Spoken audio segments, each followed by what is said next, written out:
Add-ons. I could have looked at this, all this stuff in my freaking email. Yeah, but it's not on their original list, which irritates me. No, but never stopped me before. Yeah, it's rock and roll. Right away, it's probably like way over here.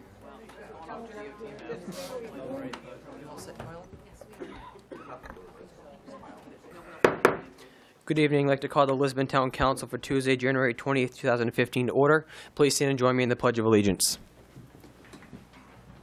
Pledge allegiance to the flag of the United States of America and to the republic for which it stands, one nation, under God, indivisible, with liberty and justice for all.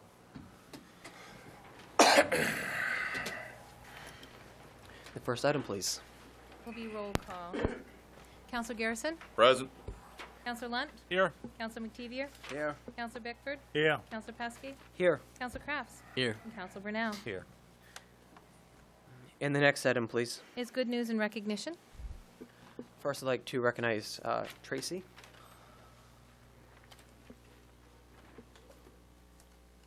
I just want to let everyone know that the new guides are out. I just got them off the press today, and we will be putting them up and around to different areas. Very pleased how they turned out. I hope you are as well. It goes through all of the trails as well as Beaver Park, and we'll also have a link on the town's website so people can click onto there if they want to see the map and know where to walk or hike or snowshoe or whatever that they want to do for exercise. So that's all I have. Could you just explain how this connects with Healthy Main Street and the, in case someone's wondering, the funding for this? The funding through this, Lisbon had received a $20,000 grant for Healthy Main Street. It was part of the downtown designation that we have. We are a network community. And the goal was to work with businesses in the downtown area and offer them healthy lifestyles. In doing so, we also received an extra $10,000 to help us with our community plan, hence how I was able to pay for this. Brochure to be done, the bike racks that will be installed, the trail markers that will be installed, and just all kinds of other things. I'm now also working with the school department. I reached out to them about participating in their wellness fair because I was able to get like pedometers and some kids' puzzles that have like fruits and crayons, and so I hope to be part of the wellness fair so we can kind of distribute those out and have it be a real good community event. Awesome. This is a great addition we have for the trail system in Lisbon in general, so thank you. Welcome. Anything else from council on good news and recognition you would like to share? See none. Next item, please. Would be public hearings. There is none, so it would be audience participation and response for agenda items. So I might open the floor for anybody that would like to comment on an agenda item for audience participation. See none. Next item, please. Sorry, I was passing brochures back. Okay. Thank you. Lisa Ward from Lisbon Falls. I just wanted to very quickly comment that I joined the committee that's looking at solid waste and recycling options last week. And we talked with the folks at Casella who operate locally and throughout Maine. They answered a lot of questions for us and regarding how different kinds of operations work in different parts of Maine. They were very knowledgeable about every facet of waste and recycling options, including costs and saving options for Lisbon. So it gave us all a lot of food for thought. So we last year during budget season, we first took a look at pay-as-you-throw as one of those options that we were hoping to increase revenues through. But having looked at that and then letting that ball continue to roll, it looks like we might have some really wonderful options for Lisbon in terms of savings and recycling and eventually revenue. So both savings and revenue at the same time, I think, is what really is the key for all of us. So I was really energized to see how we're progressing on that committee, and I'm looking forward to meeting with the committee again next week. And then the second thing I'd like to comment on is I know that later on you'll be talking about the water study, the water department study. I know that the firm of Eaton Peabody recently concluded their study of the structure and organization of the water department, and they looked at different options for consolidation or not, and for the current operations in the town of Lisbon. So I took some time to look over that report, and I've come to the conclusion that Eaton Peabody's option 1 to combine water and sewer operations under town control is the one that makes the most sense for both taxpayers and ratepayers. Their report points out administrative, functional, and fiscal benefits for this option, and a few of those important points include billing, auditors' reports, improved timing with other town projects, and maintenance. There is a key issue that we have to make sure we address if we choose option 1. Ratepayers and taxpayers are not always one and the same. I think Eaton Peabody put it as a fair share. And I think that has to be maintained, that ratepayers pay what ratepayers need to pay and taxpayers pay what their share is. So I think keeping those rate-related costs billed to ratepayers and not just spreading it across the board is going to be something important moving forward if the council decides to go with that option. I think we also need to look at, as Eaton Peabody suggested, creating an interim budget, as it were, for the transition from commission to town department. We'll need to know what transitional costs would be incurred to make it change, and we need to be able to show the ratepayers and the taxpayers the benefits that would be to them for the change, not just to the town of Lisbon as a whole, but I think that we need to keep those individual ratepayers and those individual taxpayers in mind. So I just want to urge the council to strongly consider option 1 from Eaton Peabody. Thank you. Mr. Netto? My name is Richard Netto. I live in Lisbon Falls. On what Lisa was saying, I think if you go this way, the people who are taking care of our trash right now out there should have first refusal on it. Let's not get into these other places there that have in the town that other towns have, because then you're going to be dealing with unions, and trash is going to be going up and up as far as the people go. Let these people that are doing it have first refusal from doing that, whatever you do. Thank you. Thanks, bye. Ms. Fitzgerald?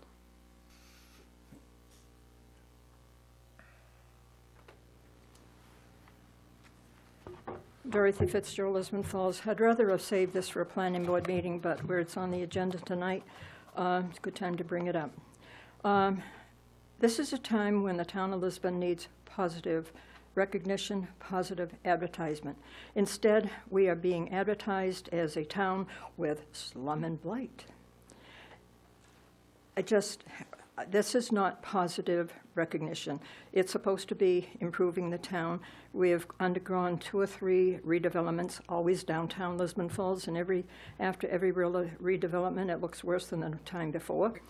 And I'm wondering if anyone making these decisions for these local business people, Lisbon Village, Lisbon Falls Village, Lisbon Village, Route 196, and there are businesses often Main Street, often Route 196. Has anyone gone and asked them, what can I do for you? What do you need? What would you like to see? These are the people that need to be talked to. I owned a small business. I started it from scratch and ran it for 20 years. It's not easy. Dennis Douglas here, his dad ran a successful real estate office. These people that are making these decisions, have they ever been to the local businesses? Have they ever had breakfast at Chummy's? Ever had lunch at Dr. Mike's? Dennis's dad, as I said, ran a successful business. I'd like to ask Dennis, how many times has his dad 2 or 3 breakfasts in different places, in different restaurants? How many times has he had 2 or 3 different lunches? He was out and about. He was out talking to the people. He was asking them what they need, what they would like to see. He merchandised. He was out talking to the people. You can't sit behind a desk. You can't sit in an office and know what's going on in town. You got to think out of the box. You've got to merchandise the town. I've been saying that for how long? Merchandise the town, clean up the streets. Instead of $32,500 for a company that's going to come in and tell our local businesses what to do, instead of asking them what they would like to see and what they need, spend it on the businesses. Have them clean up their places. Ms. Fitzgerald, can you bring it back to your question on the Silman blight? You've gone a little too far. Well, it all adds up to that. Our roadsides need cleaning up. We need to spend time. We've got wonderful trails, beautiful trails, probably the best trails in the state of Maine, and our roads look like crap. Thank you. Anybody else? See none? Next item, please.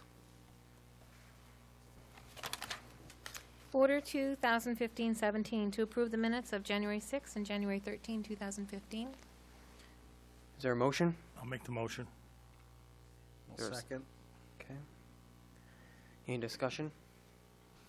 All those in favor? Order passed, 7-0.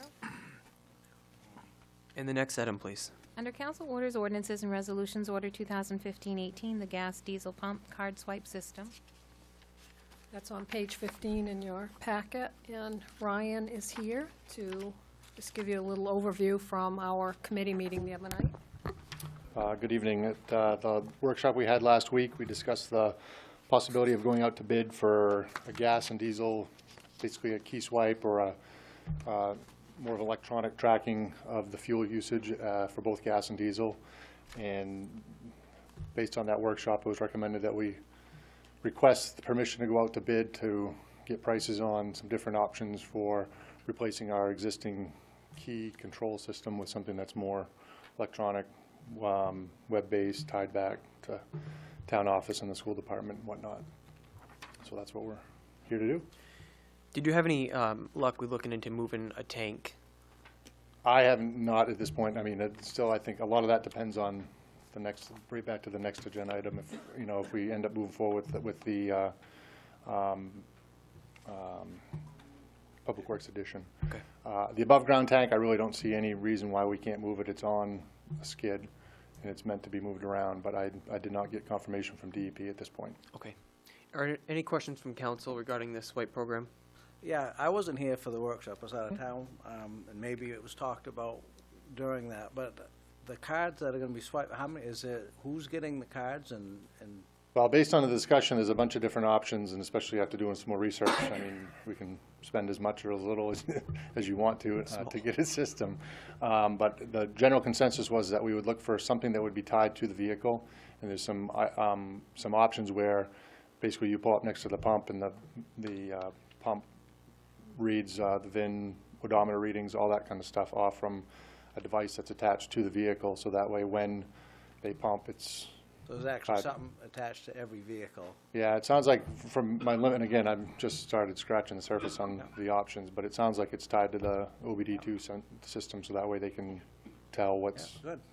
But I think you get into that scenario, we're going to be at the higher end versus we were looking at the possibility of just a swipe card that could be in every vehicle, but there's the same deal. It's hard to control that being passed around for whatever reason, but. Any other questions or comments? I think we ought to go out and let him go for, Go for bids, The see what we bids. come back. we can always say yes or no, or My request would be to go out for probably the 2 different systems, Right, one I that's say- fully automatic and one that's somewhere in the middle. Right. We found this money in the budget for the, actually paying for it, since it wasn't something that I believe was budgeted beforehand. At this point, no, because I'm not 100% positive, based on our discussions, what kind of dollar figure we're looking at. And maybe something that we have to come back and say, this is what we need to budget for to be able to do this. I'm not confident that's something that we'll be able to afford in the current budget, but that's something that once we have some prices, we can certainly discuss. Any other comments or questions? Can I answer that? One thing that I would look at would be the fuel lines, because the price of fuel has gone down so much, there might be some savings there that could pay for this, and that would be an appropriate line That for would make that. sense to me. So, that's if we want to use it out of this current budget. I think we would have some savings there. The prices stay low. Right. Yeah, They I mean, stay down. we're taking advantage of it now, Right. so it's quite a bit cheaper than what we budgeted, which is good. Personally, I think this is a great idea. Obviously cost is a factor, but, the preliminary stages, I think it's a good idea to get some control down there. It's very limited control. Be good for management to be able to hold the employees accountable and really track things a lot better. So, is there a motion? Made the motion. We didn't already do the motion, right? No. Oh, All I right. made I'll make a motion to go out to bid. All right. Second. And this for both systems? Yep. Right. Any other discussion? See none, all those in favor? Order passed, 7-0. And the next item, please. Order 2015-19, Public Works Garage Addition. Want to give another overview on? Please. Yep, okay. At the council workshop, again, we had last week, we kind of discussed where we stand with the insurance money that we received based on the fire that happened at Public Works almost a year ago. When all is said and done with all our expenses, we have just about $166,000 remaining in our budget line. And that's based on an original total amount of about $376,000 that we received, and then we carried forward some money from last year's building budget to this, and with the hopes of possibly adding on to the Public Works garage. We've had some estimates on a 25 by 80 foot addition to the garage, and the estimates at this point put us in the ballpark of about $165,900, and wanted to request permission to go out to bid for at least the steel portion of the building, and I'm understanding that more than likely the entire process to add on to the building. So I guess that's what we're here to discuss. Any discussion from council?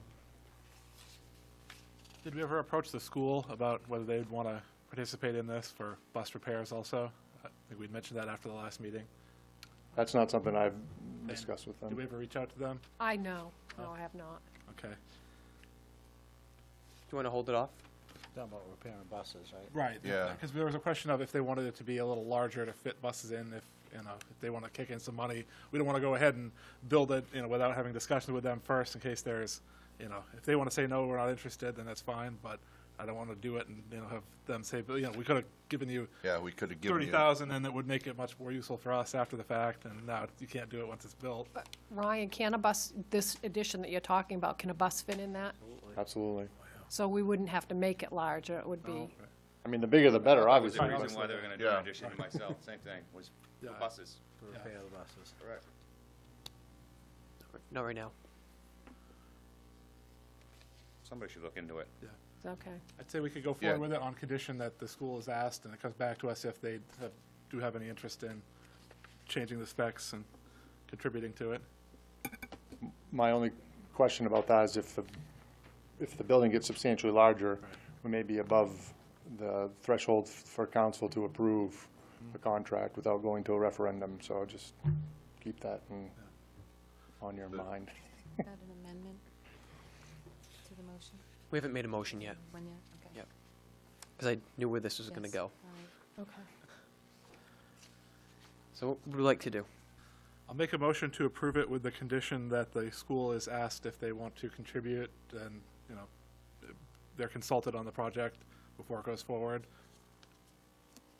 Now, at the workshop, we talked about just going out to bid for the steel building.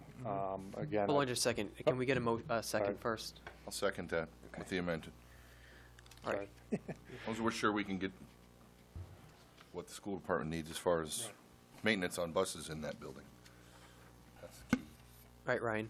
Can't say At the workshop, we discussed going out to bid for the steel building portion and utilizing some of the same contractors that we had used for the renovation portion, because we'd gone out to bid during that process. Subsequently understand the possibility that that may not be acceptable, so I'm just want to make sure I'm clear on which items we need to go out to bid for, and then whether or not we should put the whole thing out as one bid, or if we want to go out to bid for each individual trade, or what the pleasure is. I personally think because this is not a time-sensitive item, that everything should go out to bid and follow, the purchasing policy to a T. Okay. With the Public Works garage, before it was burnt, we need to get the trucks in. We made that exception, but obviously I'm only one person. I don't know how the rest of the council feels. Well, that's the way I feel. I agree. Okay. When we get you could do a bid process for the whole project, couldn't we? I mean, the wiring and the slab, everything. My only question with that is if we have one contract with one vendor, do we need to go to a referendum vote? But If it's over a 100,000. I would probably do it separately. You might I get a think you'd better break it price down. than to. I think you'd get a better If you do one price general separately. contract, you're gonna pay overhead for that as a general contractor Yeah. too, so. So we could do it all individually, but make sure everything needs to go out to bid, goes out to bid. Well, the next question would be, that's pretty much how you got the garage fixed to begin with, yes? Correct. Follow what worked. You guys saved a ton of money on that. Let's see where you can go with that. But what you guys did before was different than what we're True. going Not really. We went, I mean, we met with multiple contractors in town, got prices, and did that. I mean, with this one, based on the purchasing policy and whatnot, it'll be, we'll draft an RFP, send it out, wait the requisite time, yada, yada, yada, come back. Yep. Get permission to Okay. award. There, once he gets it back. Yep. So more formalized than what you did before, but. Absolutely. It'll take a little longer, but that's. I think that's fine. really Right. important. Right. It's important to set that precedent Yep. that we want to follow that policy 100%. problem. All right, so we have a motion. Do we have a second? Any other discussion? I just have a question.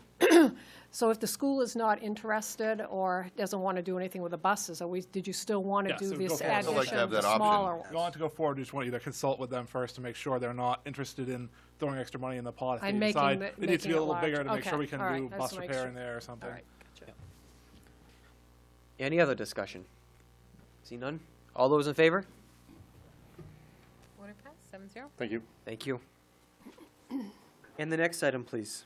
Order 2015-20, Moxie Festival.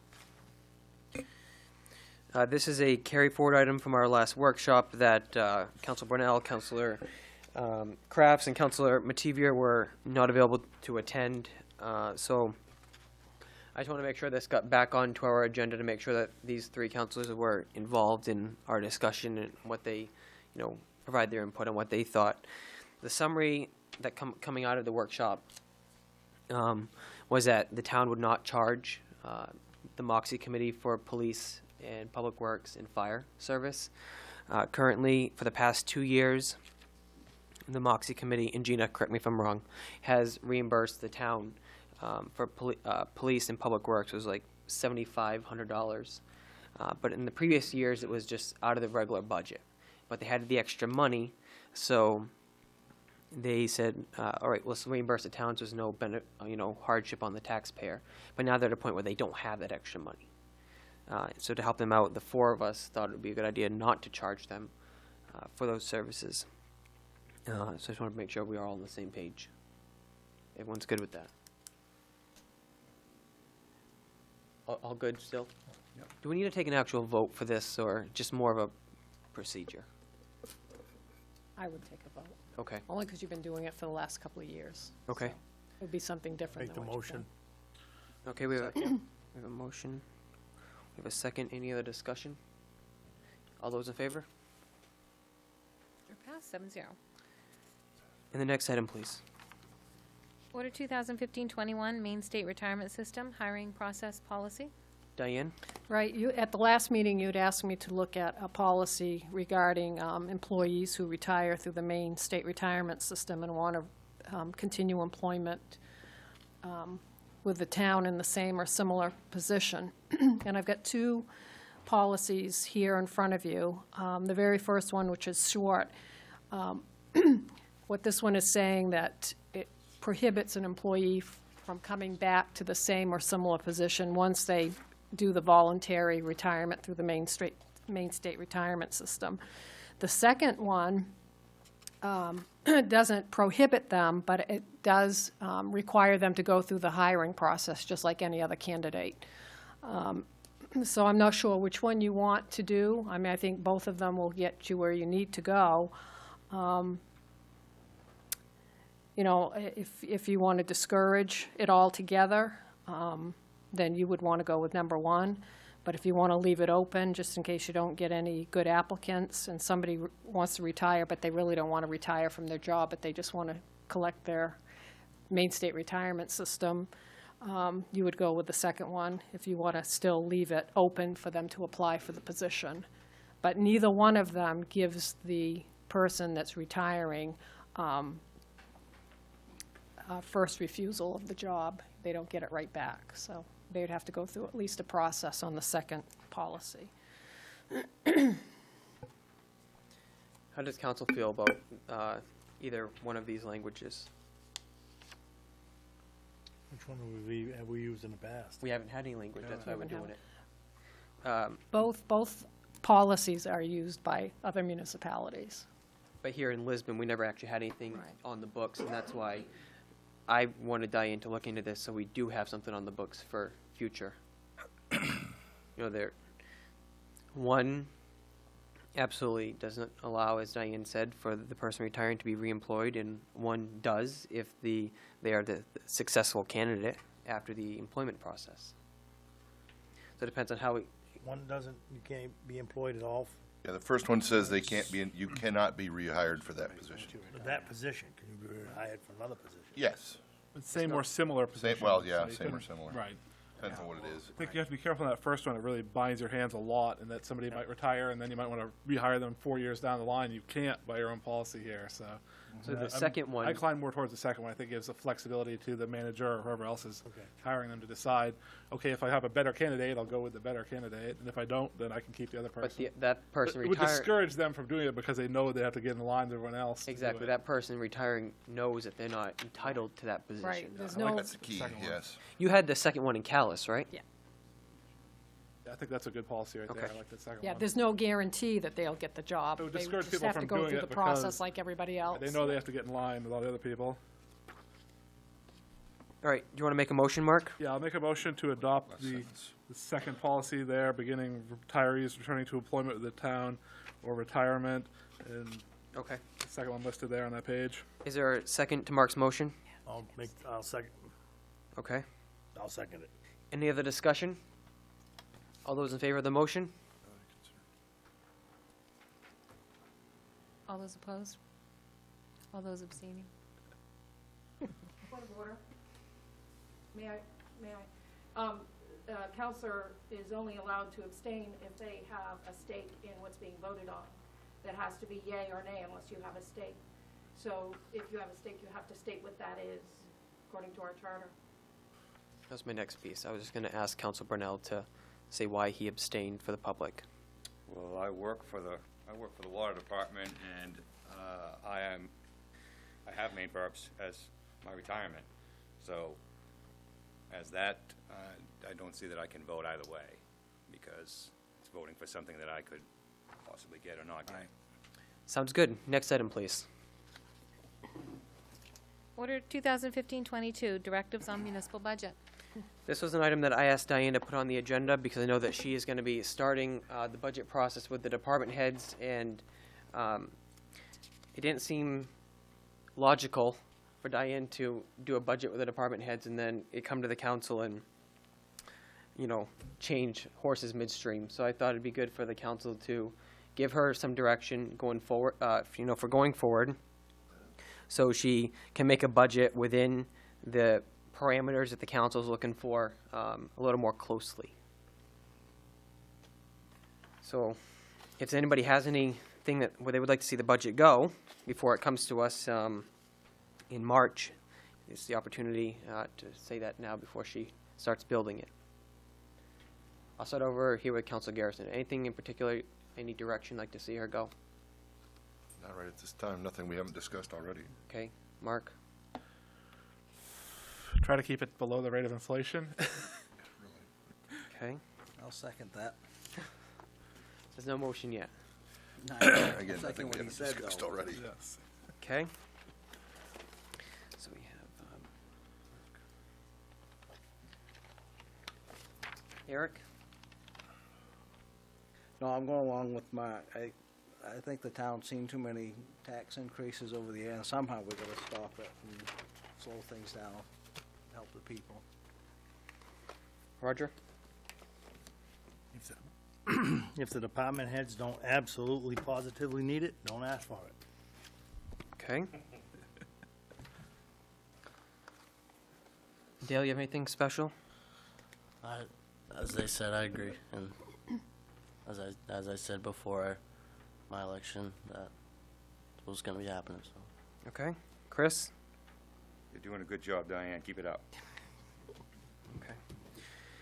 My approach is a little bit different, which I'm sure you all are not surprised. No. I personally would like to see a no increase to the mill rate this year. But I think it's important that when Diane makes the budget, that she makes it with a reduction in state revenue sharing at some rate, because with the governor's proposed budget, in not this current budget we're going to do, but the next one, the governor's budget would take effect either no revenue sharing, reduction in revenue sharing, whatever it may be. Now, do I think the governor's going to get what he wants? No. I hope he does, but I don't think he will. But I do think that we should look at reducing the revenue sharing in the mix of $100,000 to $150,000 for this coming budget, so we can reduce our reliance on revenue sharing, and then the next year, if say the revenue sharing is cut in half, instead of trying to fill a $250,000, $300,000 hole, we're looking at more of a $100,000, $150,000 hole, and we know where reductions have already been. So in a sense, I would like to see a $300,000 reduction on the town side to account for a no increase to the mill rate for the $150,000, for the increase for benefits and that type of stuff, and then a $150,000 decrease in reliance of revenue sharing. Don't forget about the school. Well, the school's the next piece. That's the mill rate increase on its own. Well, they're the next agenda That's the item. next agenda. Just saying. So say that again, so a total of 300,000 reduction, or 300 including, and then include the 100 to 150? I think a $300,000 reduction on the town side is enough. Okay. So, to cover the gap Yeah. or the hole of $150,000 automatic from our benefit increase, and then reduction in reliance on revenue sharing by $150,000 in case we don't get all of it or whatever happens. I know it's drastic, but that's. It's a good place to start. See where we can go. I mean, if you come back to us with only $200,000 in reductions, then I think that it would be up to whoever wants to put up suggestions to make additional reductions from the budget. But my goal is a $300,000 reduction this year. So it'd be a no increase of the mill rate. I think that'll be hard to get to, but, it's a good goal. That's a good goal. Yeah, it is. I mean, there's no doubt about it that, we don't have enough meat on the bones with our current staff to make it. It'd be a reduction in staff by all means, but I think we need to look at it very closely. What do you guys think? I think it's a Good to good me. idea. Give it a shot. Shop? What do you guys think? You ready for the challenge, Diane? Well, I guess the way that I would approach this right now, because we don't know what the reval's going to do, because that's going to do something to the mill rate, which I'm not going to be able to control. So what I would do is take the current values, anticipating no changes to that, and work from that. I think that's a good step. Yeah. Obviously, with a $300,000 reduction, that would lower the current mill rate, I would think. So I think that's where I'm going to start because of the reval. Okay. And hopefully, within the next couple of months, we'll start having meetings on what to expect out of the revaluation. I did talk to Bill Van Tynen on Thursday, and he assured me that the reval will be done for this upcoming commitment. Good. I know it's drastic, but that's, my approach to it. see where it goes. Anything else on this? So, Diane, would you like a motion for it to be official? Sure. All right, I would make a motion to authorize or direct the town manager to craft a budget with a $300,000 reduction, identifying the first $150,000 for automatic increases, and the second $150,000 in a reduction from state revenue sharing. Is there a second? I'll second that. All right. All those in favor? Order passed, 7-0. All right. And the next item, please. Order 2015-23, directives on school budget. All right.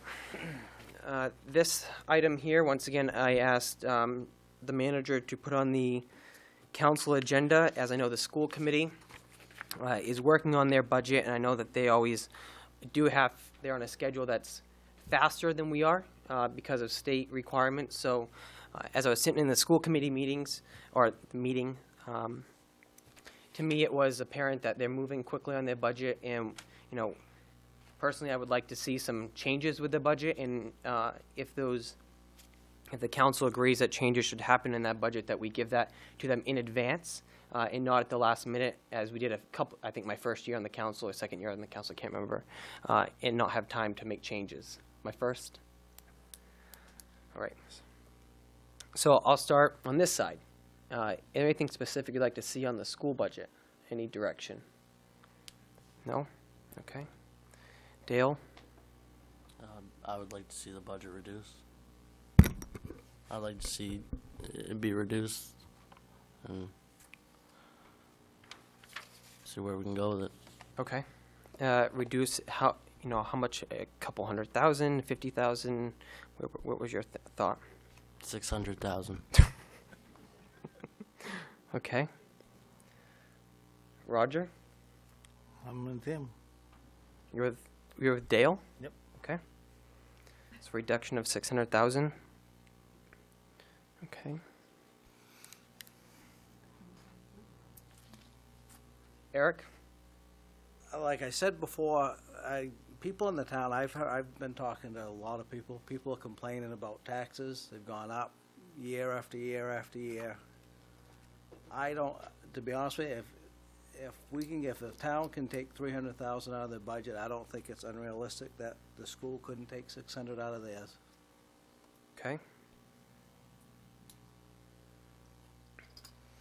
Mark? I'd like to see the school look for a similar amount of reductions to what they're going to be asking for to pay for the bonds for the gym. So whatever that figure is, find some cuts that equal that out, so they're not asking for Okay. a tax hike there. Be pretty close to that. Yeah, well, that's what I'd like to see them target that somewhere.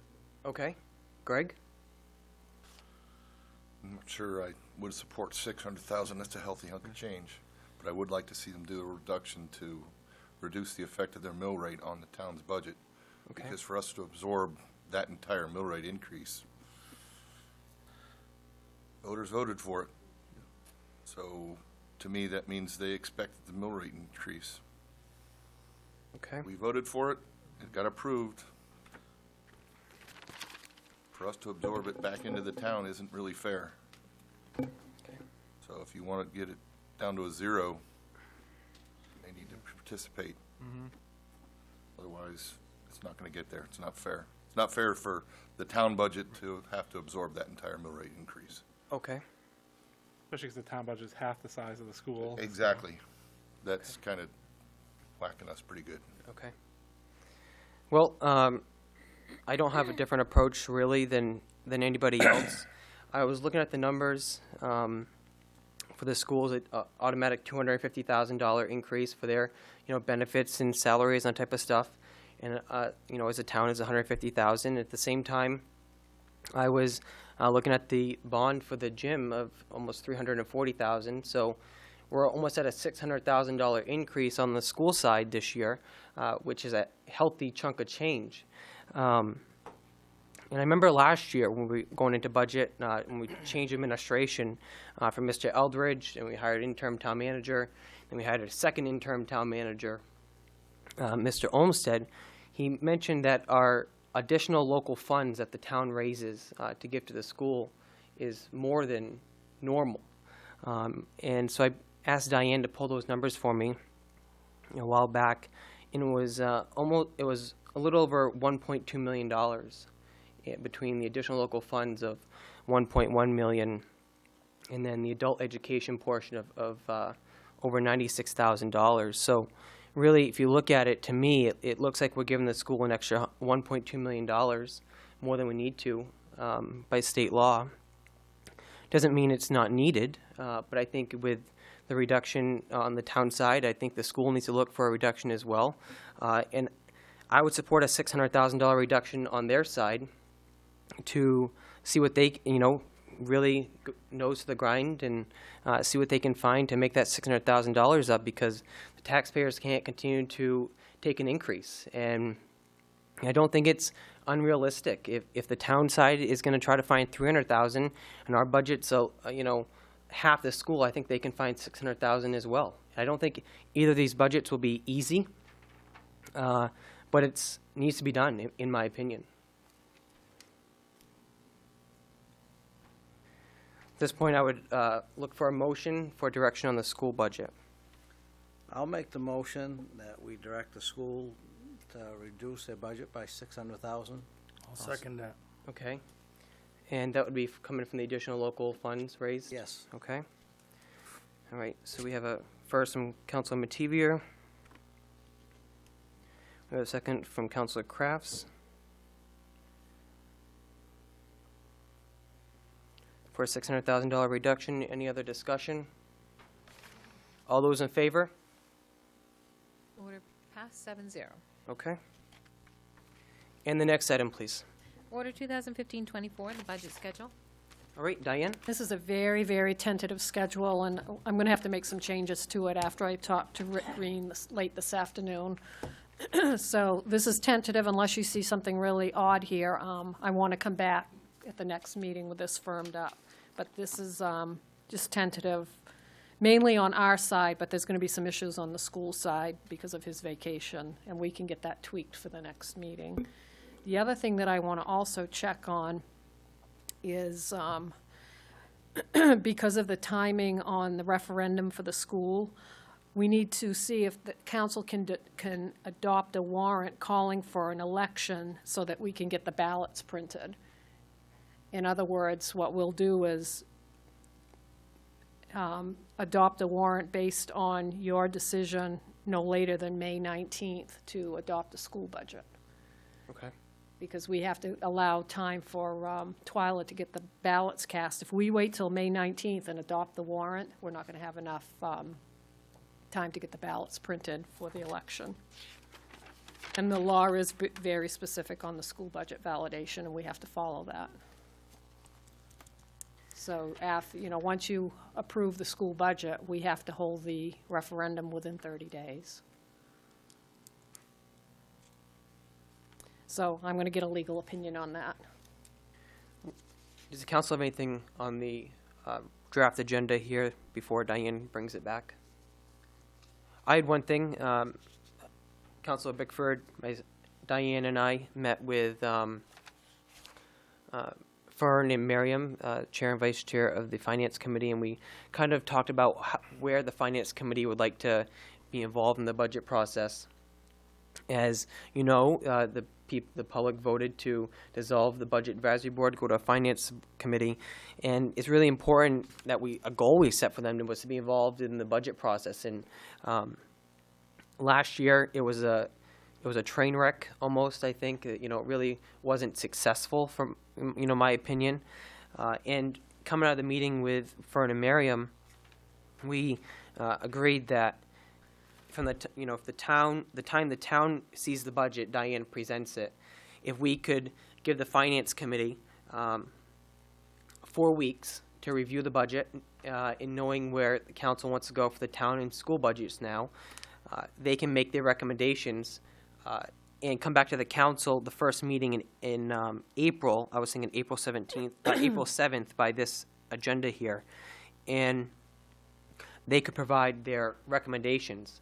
And during the time frame from March 3rd to April 7th or whatever it is when they come back, we can continue with this schedule here of going through the department head budgets, and then when we get their recommendation, we would have 1 or 2 workshops before we go to the public hearing in April to take their recommendations and see if we want to accept them or not.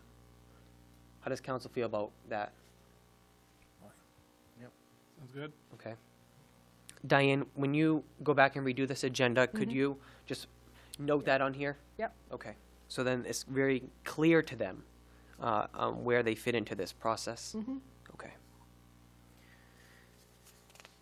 Since you're going to come back to us, just table this for tonight. Yep. All right. Any objection to tabling? No. All right. And we don't have a motion on the floor. So you just want to move it to a new agenda? Yes, please. Okay. And the next item, please. Order 2015-25, an amendment to Division 3, Health and Safety, Section 8278, Food Regulations, adoption of 2013 Maine Food Code and subsequent amendments. Eric Cousins is here, and from Auburn, and he can give you just a real brief summary of what this entails and why we need to adopt it. Thank you, Manager Barnes. My name is Eric Cousins, here from City of Auburn. Good evening, councilors. The reason I'm here is because back in 2012, the council in Lisbon and the council in Auburn agreed to use the City of Auburn Health Inspector to provide health inspection services here in Lisbon. The standards that you're being asked to adopt will apply throughout the state. The decision really is if we want to continue to do local health inspections, and the difference is that most establishments, every establishment under the local inspections gets inspected every year, versus the state doing the same inspections with these new standards that you're being asked to adopt. That would happen every 2 to 5 years. It also allows for a quicker response if an eating establishment has a fire. We can often get them open, a small fire, kitchen fire that doesn't do a lot of damage to the building. We can often get them open faster than a state inspection response time. So I think there's a benefit on both sides. The major changes to the 2013 code is that the new code does require that there be a certified food protection manager, somebody that meets the state standards for safe food and sanitary food practices. There are some new standards for not having bare hand contact with ready-to-eat foods. Establishments must have cleanup procedures for employees to follow, following vomiting or other events. Responsibilities of the person in charge within the establishment for ill employees have been updated, and date marking of ready-to-eat potentially hazardous foods is required to make sure that something doesn't sit in refrigeration for longer than it should and be thrown away. Those are the major changes. There are a number of other changes just to be consistent with the other state and federal requirements for food. But other than that, I'd be happy to answer any questions. Council have any questions for Mr. Cousins? No. I've got a couple. How often do we usually get, inspections of each restaurant?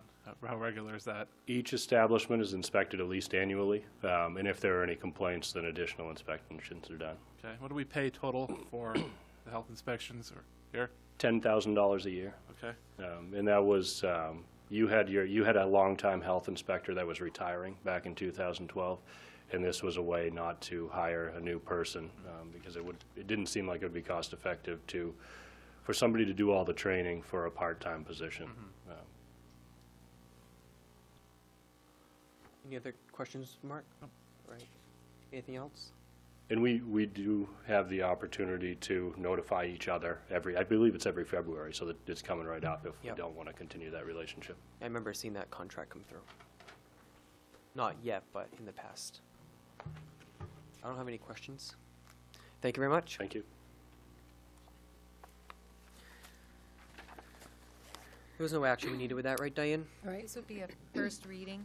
A roll call vote is required. Yeah, I just didn't know if we needed to do anything special inside or anything like that. All right. Is there a motion to adopt?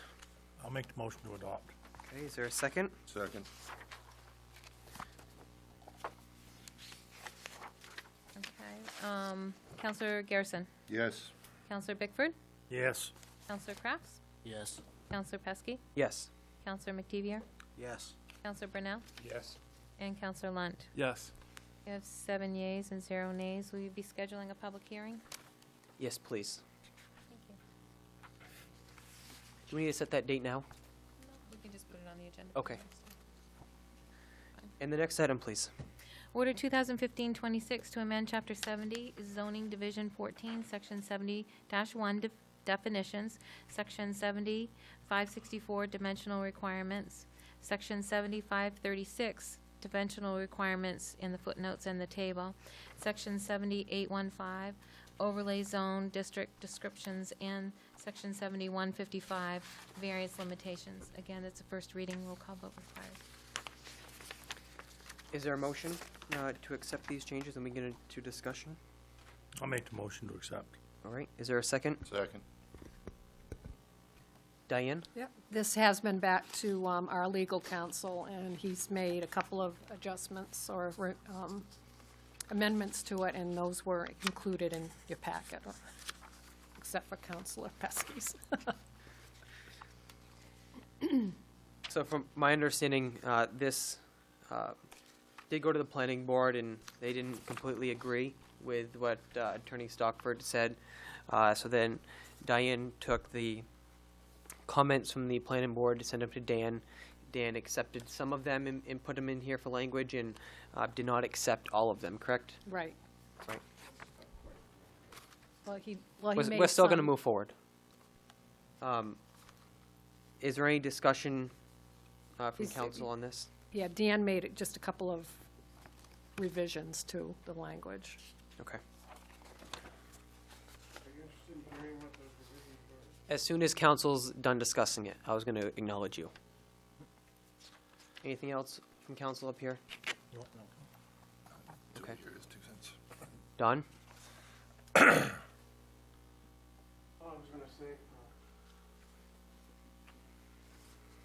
All I was going to say is after, on the second revision, remembering the first time this went through, it was only to change one word to maximum from minimum. It ended up to be a lot more stuff. Gotta love the attorneys, right? Yeah. We went through the whole process and in trying to get the wording right so that we didn't change the whole meaning of the thing, which he had done in his, we changed the definition of impervious surface. And when we did that, Amanda shortened it, I lengthened it, she shortened it, and we sent it back to the attorney. And the attorney changed it all around. And it agrees with Bangor, so who are we? We're fine. That's it. Ann agrees with Lewiston, and what was the But other I think it town? was Bangor and somebody else. Yeah, Lewiston was one of them. Yep. Yeah, so it's about 3 pages longer than it, 3 inches longer than it needs to be, but it's okay. So the planning board is okay with, Yeah, planning board's all fine. okay. Glad we got that straightened out. All right, we have a motion, we have a second. Any other discussion? All those in favor? Oh, it's a roll call. All right, you're all set. Counselor Lunt. Yes. Counselor Brunel. Yes. Counselor McKeevier. Yes. Counselor Pesky. Yes. Counselor Crafts. Yes. Counselor Bickford. Yes. And Counselor Garrison. Yes. We have 7 yeas and 0 nays. Order passes. We'll be setting a public hearing. Yes, please. No, just because. And the next item, please. Other business, the performance contract update. Ryan is going to give you a brief update. Good evening again. I believe you received in your packets kind of a copy of the preliminary construction notes that we had. We met with Siemens folks last week to kind of kick off the town side of the performance contracting project. The initial components that'll begin strictly primarily based on weather, and the length of that portion of it is the lighting retrofits, which will occur here at the town office, the Falls Fire Station, E.T. Smith Hose Company, MTM Center, wastewater treatment plant, the transfer station, and the library. And basically, the town office, all the light fixtures will be completely replaced, interior and exterior. Got an email basically because there's been some questions about the exterior lights. I got, sounds like everything but one fixture, which is already an LED light outside, will be replaced. They're tentatively scheduled to start that work kind of the middle to end of February, and it's about a 6-week construction process. Kind of in the middle or beginning of March, they'll start doing the building envelope work, which will be done at the town office, the Falls, and E.T. Smith, MTM Center, wastewater treatment plant, transfer station, and the library. And then kind of in the middle of April, or beginning of April, excuse me, they'll start with their water conservation measures, which are toilet replacements and whatnot. Obviously waiting until May and June to do the roof replacements at the wastewater treatment plant administration building, as well as the Lisbon Library. And they'll be doing some roofing kind of repairs and upgrades here at the town office, primarily in the valleys. The one item that we asked them to bump to the front of the schedule, which isn't necessarily, I guess it is kind of reflected at the on their actual schedule layout, is the transition from oil to natural gas at the MTM Center needed to happen sooner rather than later. And they'll work on getting those burners and whatnot, getting the materials here so they can get the conversion done as soon as possible. But on their schedule, they have that for kind of the middle of March. And then the boiler replacements at the MTM, or at the treatment plant, excuse me, will occur kind of mid to end of April. And then the window replacements at the MTM Center, they're going to continue on with what we've already started. That work will happen, obviously, when the weather's nicer in May and June. So excited to finally get things rolling, and they'll be primarily trying to work around our schedules, and with the town office being closed on Fridays, they'll try to work around that and do the same thing with the library and whatnot. So depending on when they fall within the schedule, may vary with Public Works and sewer, and the fire stations will be fairly easy. But any questions from council? Looking through it, I was very excited to see this schedule. It's going to be a great thing for the town of Lisbon, save us a lot of money, and upgrade some of our equipment that we have at the time. I was at the Maritime Moore Center the other day, and there was a lady in there that is there quite often. She goes to the senior program, goes to the gym, and does the activities there, and she was very excited for this to get started. She's like, when are they going to get in here and get stuff going? So the word is on the street. Good. It'll be very exciting. Thank you. Yep, thank you. And seeing no other comments, next item, please. Is this CDBG update? It's Tracy and Mandy. Mandy from Oliver Associates is here, and Tracy's going to start off. Hi. You all have in your packets the letter of intent to apply, and basically this will go out tomorrow. I've been working with Amanda and putting everything together. We have everything in place. I just want to point out in regards to the cost estimates of the project that was on page 2 of the letter of intent. The total estimated project cost is going to be $400,000.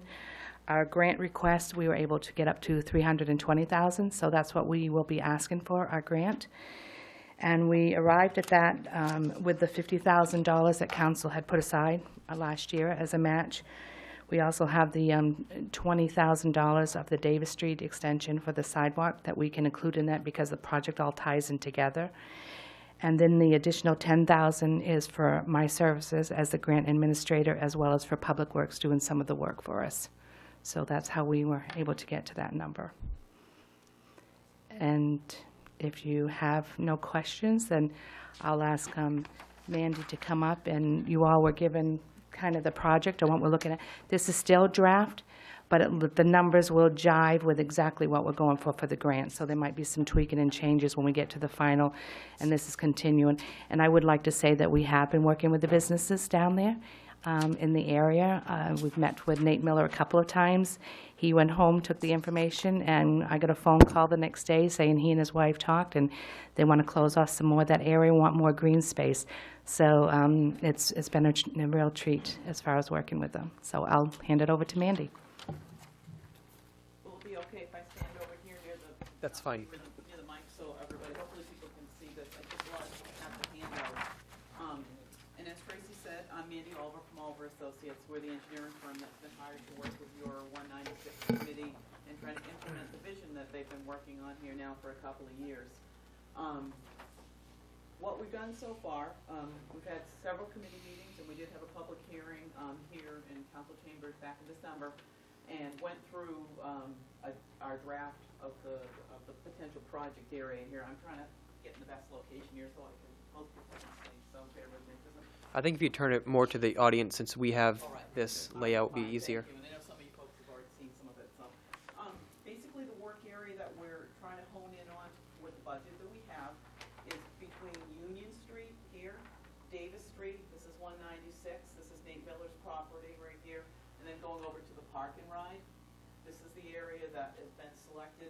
Originally, the group was looking at doing something more towards the intersection down the road, but right now, the DOT is looking at planning a project in that area, so it doesn't make an awful lot of sense for us to go in there and do construction when they may be coming in and disrupting our new work.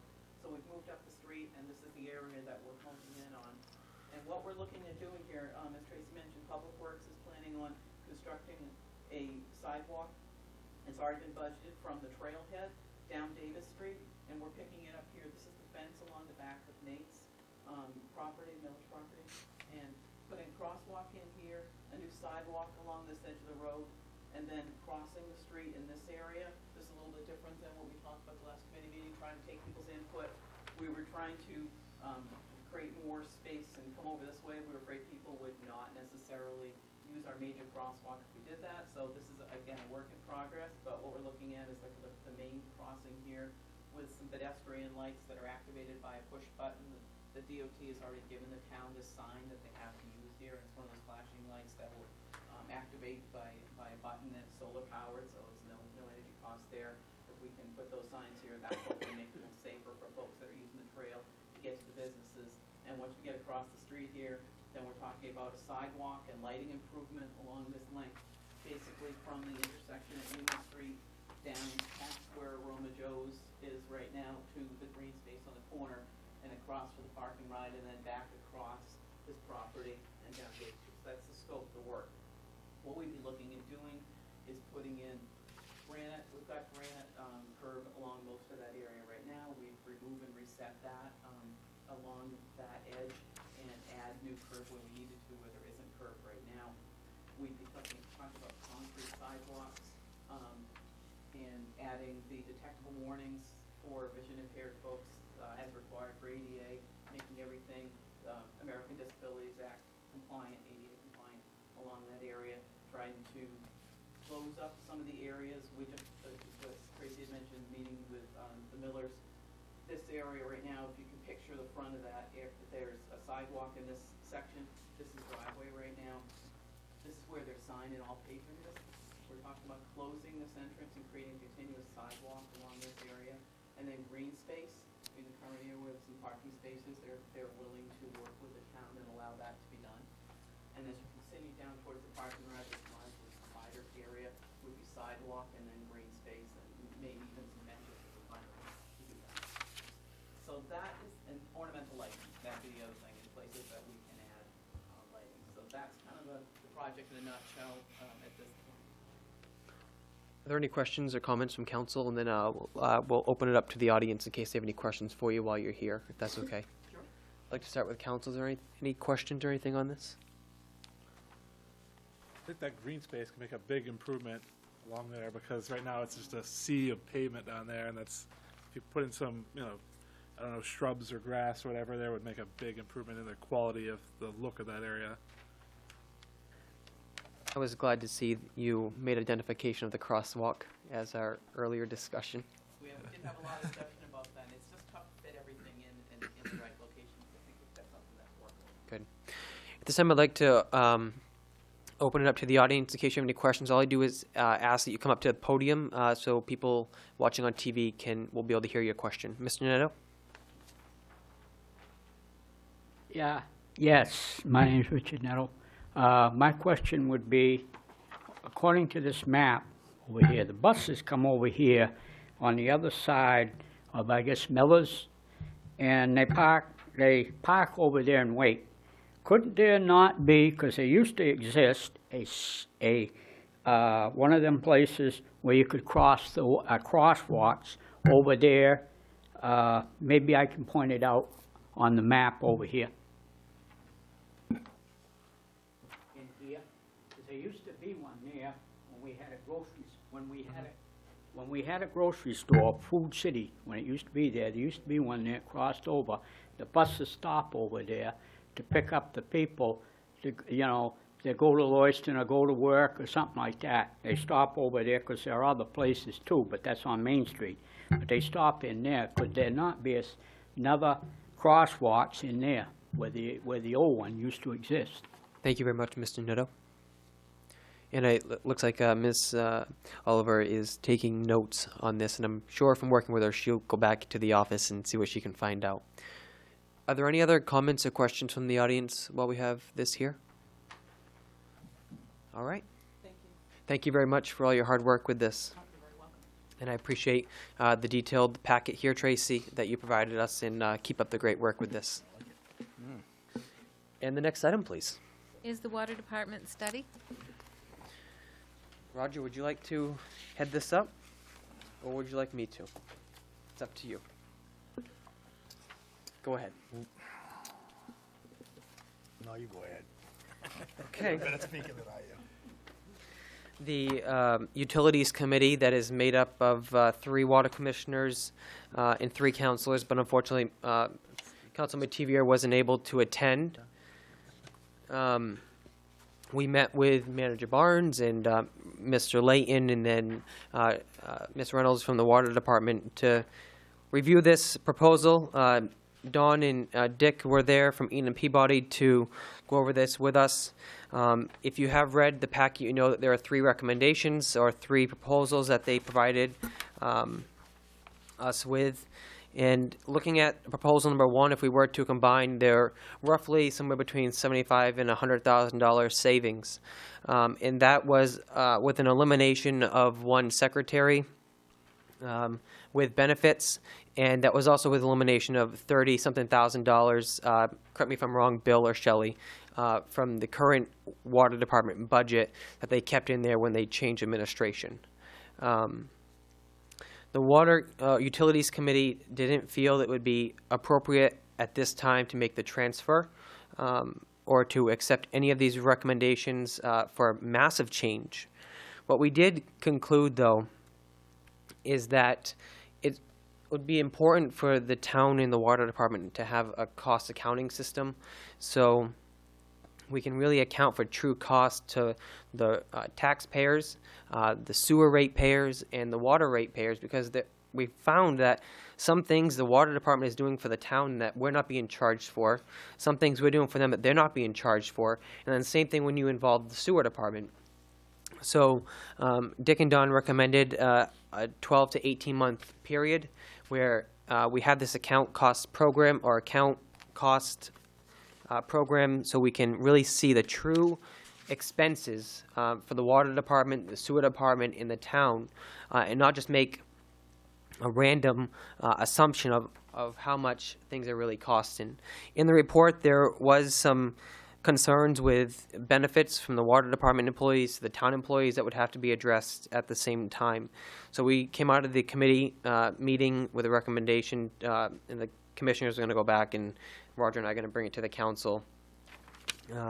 Not to move forward at this time, but to ensure that the manager implements a cost accounting program so we can really get true figures and revisit the costs associated from the implementation of the cost accounting program in 12 to 18 months is what we thought.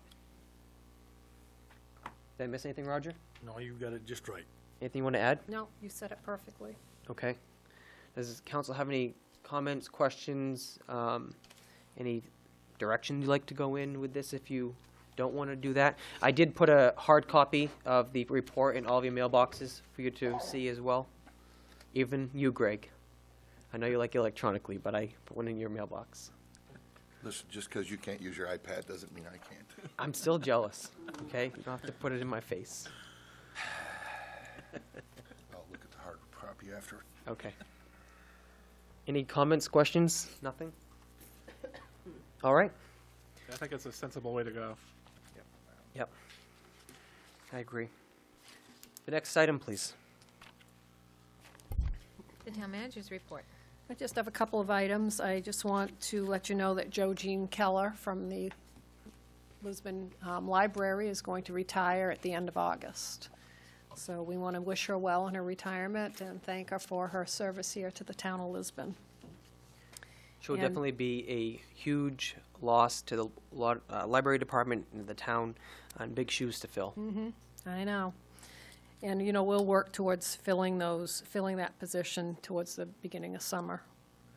And the other thing, and Tracy can talk about this a little bit, is we met with a couple of attorney firms for the TIF, for the conditional TIF.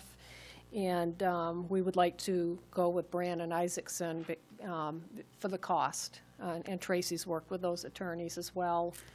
They can do the conditional TIF, any work leading up to that, for $3,000 or less. And the other firm that I talked to was going to be between $5,000 and $10,000. So I think that's a really good deal for us. And Tracy's worked with them. So you have anything you want to add to it, Tracy? Brandon Isaacson, if I'm They're our not current mistaken, they're the attorneys. current attorney. They are the group. current attorney, and meeting with them, they do a lot of work within the Lewis and Auburn area as well. Good. So we had a lengthy conversation as far as on what our needs were. I've pretty much done a lot of the legwork, so this is what's going to help with the savings of the cost, is that a lot of it has been done. Yep. So. Thank you. Oh, and one other thing, thank you, Twyla.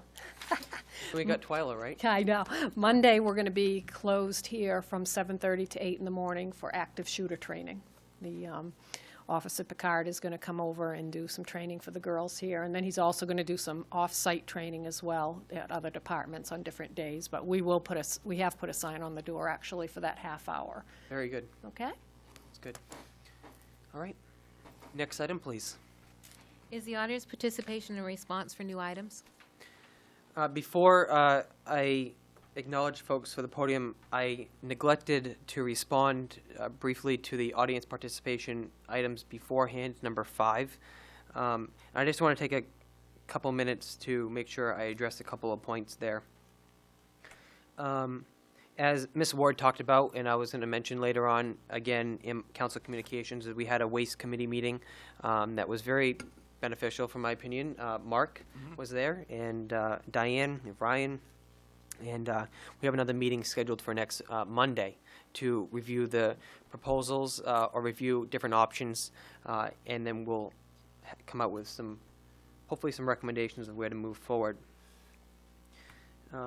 Ms. Fitzgerald, you mentioned the slum and blight designation, and at first I was really concerned about that as well, but it's an important piece for this grant application. There's kind of like a checklist, and different items you have, more points you get. And I believe this was actually a required one, if I'm not mistaken, in order for us to apply for this grant. So I know that it doesn't sound good, but it's important that we identified an area where the grant could focus to move forward. And then, Mr. Neto, just to let you know that it is on my list of things to ensure that when we do get really involved in this waste removal situation more, that we do involve local haulers and talk to them and see if they can be involved somehow. So at this point, I'd like to open the floor for anyone that'd like to comment on anything new, old, or anything of that nature. We'll start right over here. Hi, guys. I'm Mark LaRoche. A lot of you know me. Some of you, I have to talk into this. Yeah, you gotta talk into that. People I gotta got be a able to hear big you. voice. Now I don't identify need yourself that. first, Mark. Quit causing trouble. Well, look, I just wanted to approach you and keep you in the know on, you probably noticed that I erected a barn in the front of my car wash there. Any of you don't know me, I was born here. Roger and I go back a few years Always. now. Yeah, and I want to keep you in the know, and I'm flipping. I used to hate government, and maybe they can help me, you know. So I'm going to do this the best I can, and I'm a little nervous about this, but yet again, I'm not. Okay. What I'm trying to do, and I'm passionate about it, is have a buy local market in that barn. And what we're going to do is sell only Maine goods, all right? And to do that, I have to involve a lot of different farmers, like the guy that's got hens, and the Gilsons has got maple syrup and all this. And I'm trying to promote this this winter so that this summer we can go with it. I am gonna sell lobsters there and clams and the things that are Maine, all right? So it's gonna, I'm really high on Route 196. I put three kids through college. That section of road I've seen go from nothing to what it is today. And I help all the way. And so what I did was I want you to put that wherever you work. It kind of gives a mission statement here. Great, thank you. And along with this, every Sunday, I plan to have a wide open farmer's market. I think Eric. You were right by me. Figured you didn't like me. Anyways, I'm doing this, look, I've leased out everything down there. The only thing I run is a laundromat, and that takes an hour a day. So I got a lot of time, 37 years of experience in retail, and I want to help people in our local zone know that they have an option, like Grandma can make great fun. Well, you can get a license for a home kitchen from the Extension Service very easily. Bring it up to my place because it's a farmer's market. It's a farm stand and sell it. Same thing goes with mittens. My mother, I wish she was still alive, could knit a pair of mittens in 2 hours watching TV and never look down. All right? We could get, I'd give $100 for some of my mom's wool mittens. But I want to get the community involved. Who's going to make the granola? Who's going to make the bread? I have a market for these people that want to help themselves. This isn't a social program. You know what I mean? They're going to work. And on Sunday from 10 to 2, it's a wide open, free farmer's market. I'm hoping what will happen, I'm going to leave this barn open 7 days a week selling the main goods. On Sunday, I'm hoping these area people, the people that have the cheese that come from all over the state, come down to our farmer's market and leave a bunch of cheese for me to sell during the week too. So I'm going to promote healthy products right from Maine, hopefully a lot of organic products. I'm not going to go where I'm only going to sell organic. We'll let the consumer, the people decide that. I'm doing this not for money. I'm doing it because I like doing this. I was raised around farms. My father ran Agway for years. He was a selectman. Now we're counselors. But anyways, I wanted to keep you in the know on this. And so hopefully you can help get the word out to call me. If you know someone that needs to earn a little extra money, I'm there for them. It could be arts and crafts. You know, it could be a 10-year-old making a painting. I'll hang it on the wall, put $10 on it, and see if I can sell it. This is what it's all about, and really, it's become a passion. It doesn't a minute go by where I don't think about this. I go around the countryside and I see eggs for sale here, and then I go somewhere, there's garlic over here. I want to get all those people to bring this stuff down to me and let's sell it on a high volume, great visibility. That barn I built was 2 months in my driveway. I built it in my driveway, disassembled it, and brought it down.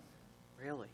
Okay, it's a truly, that barn has got 150-year-old hand-hewn lumber from St. Albans, Maine.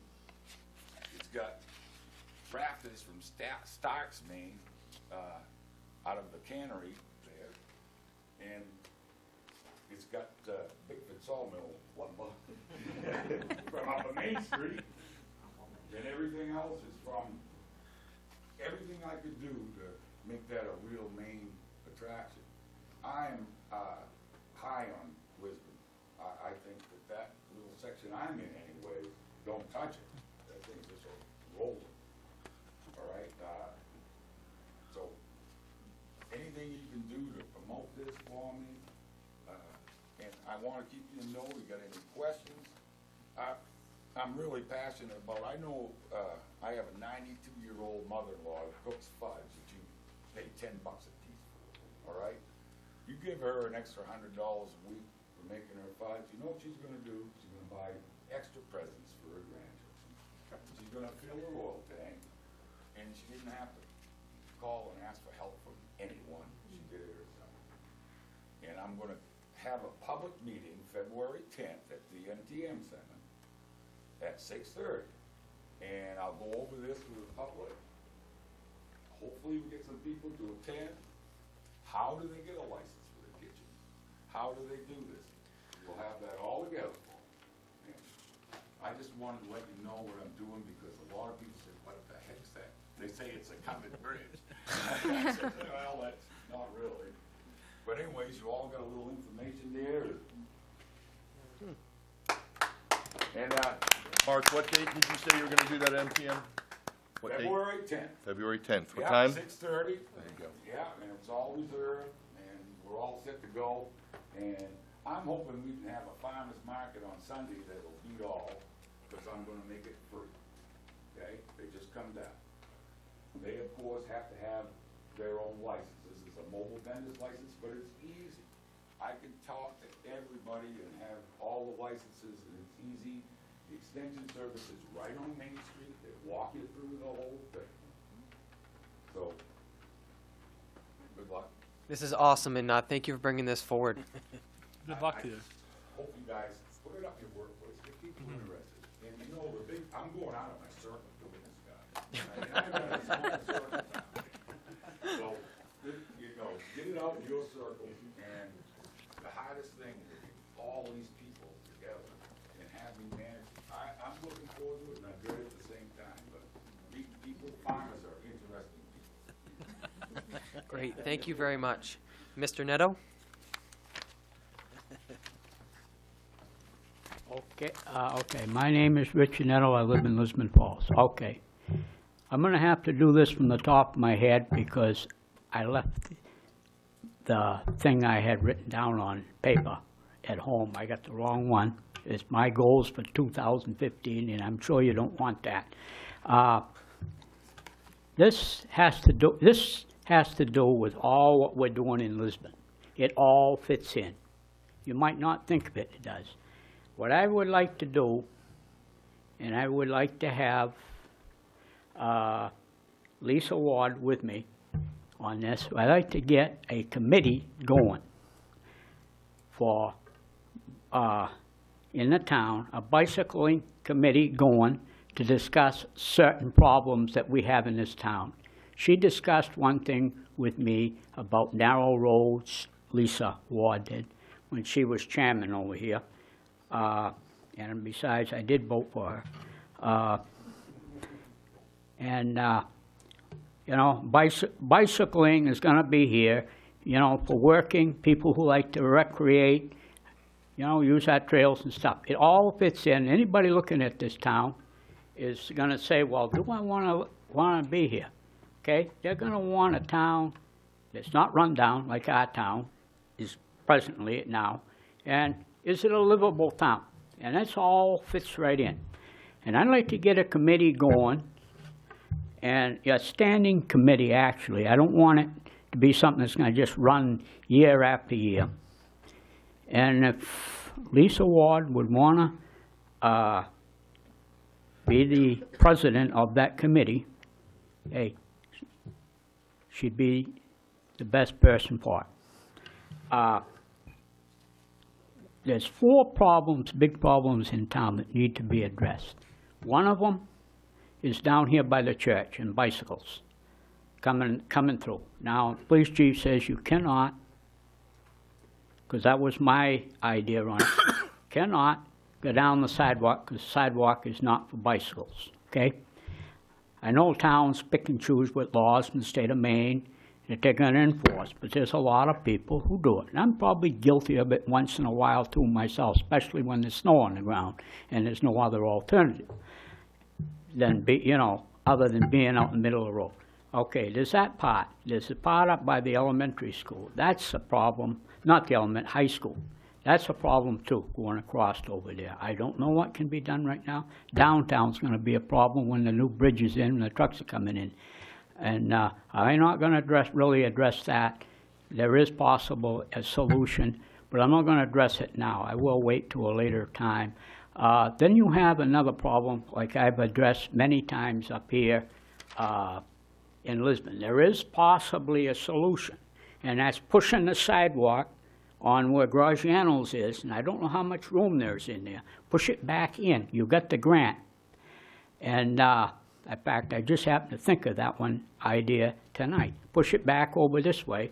Then you can put a line over here where your bicycles can ride on. Instead of being, you know, someday there's going to be somebody that's going to come up through there that's going to be between two semis. That's no good, the way it is now, because you're right there, right in the traffic. That's no good for bikes. And somebody's may get hurt. Somebody may get killed in that place. I don't know. But that's another place has to be addressed.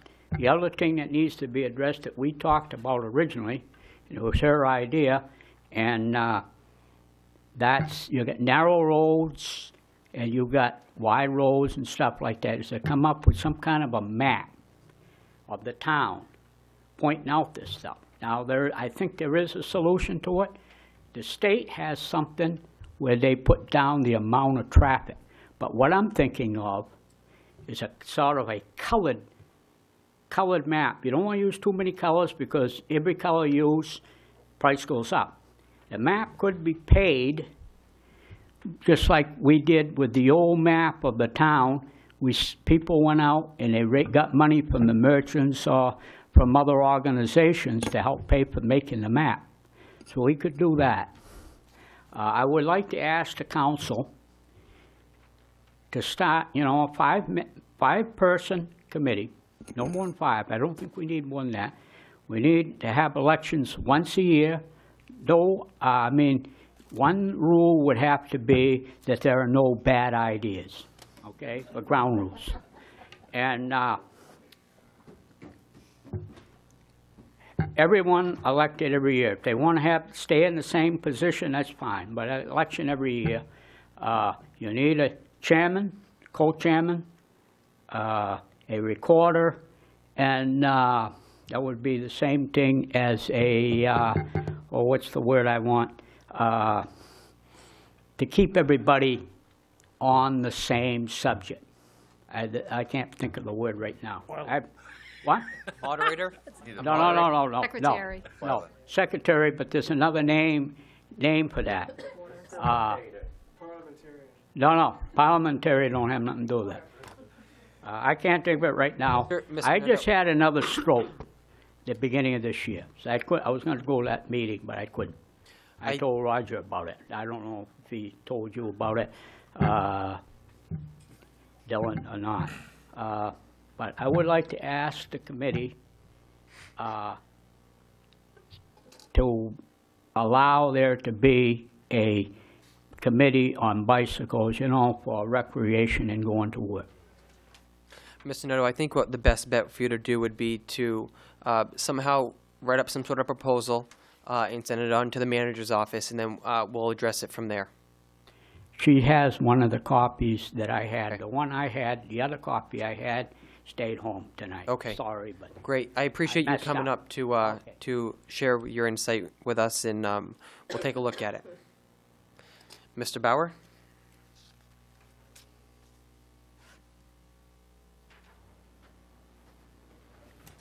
Good evening. Good evening. Bill Bauer, Water Department.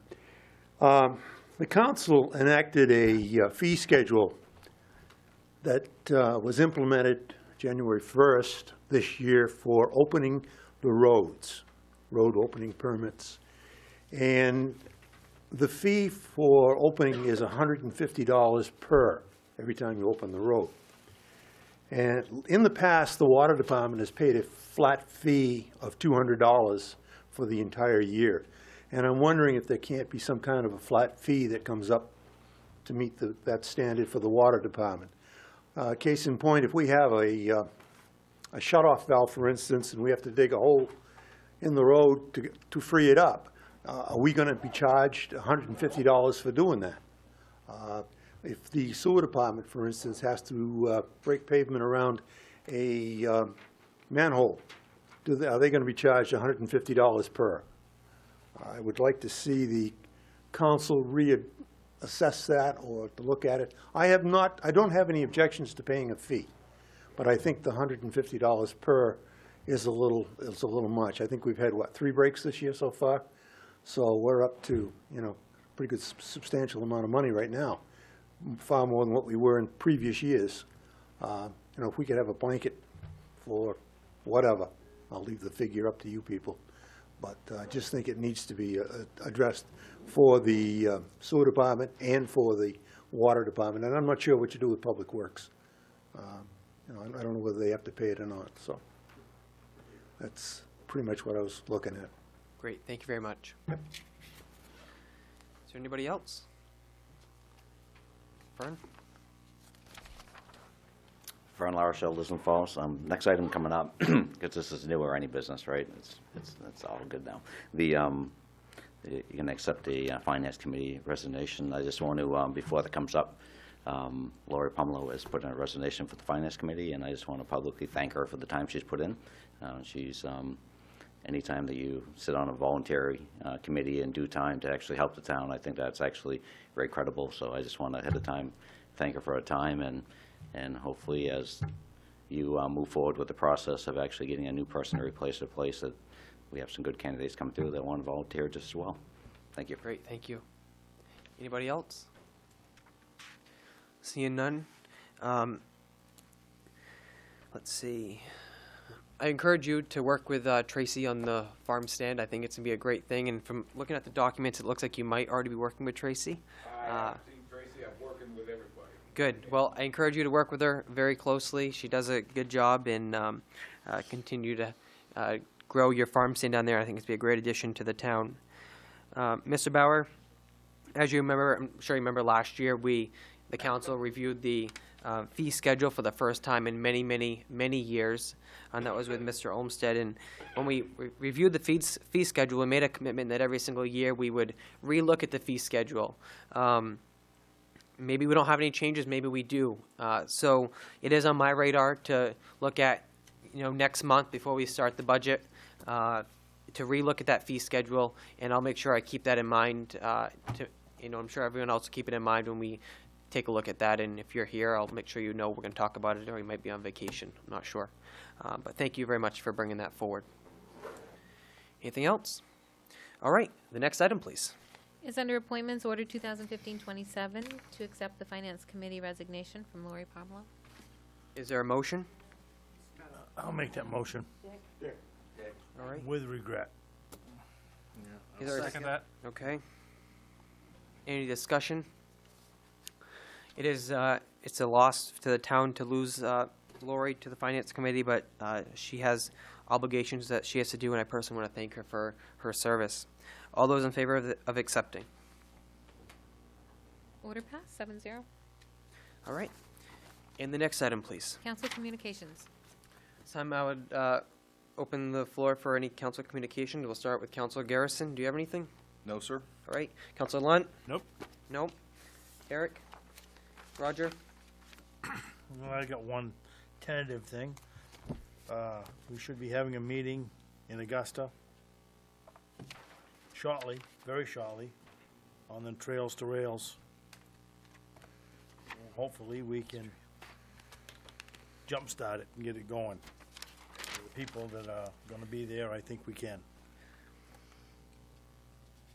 That's good.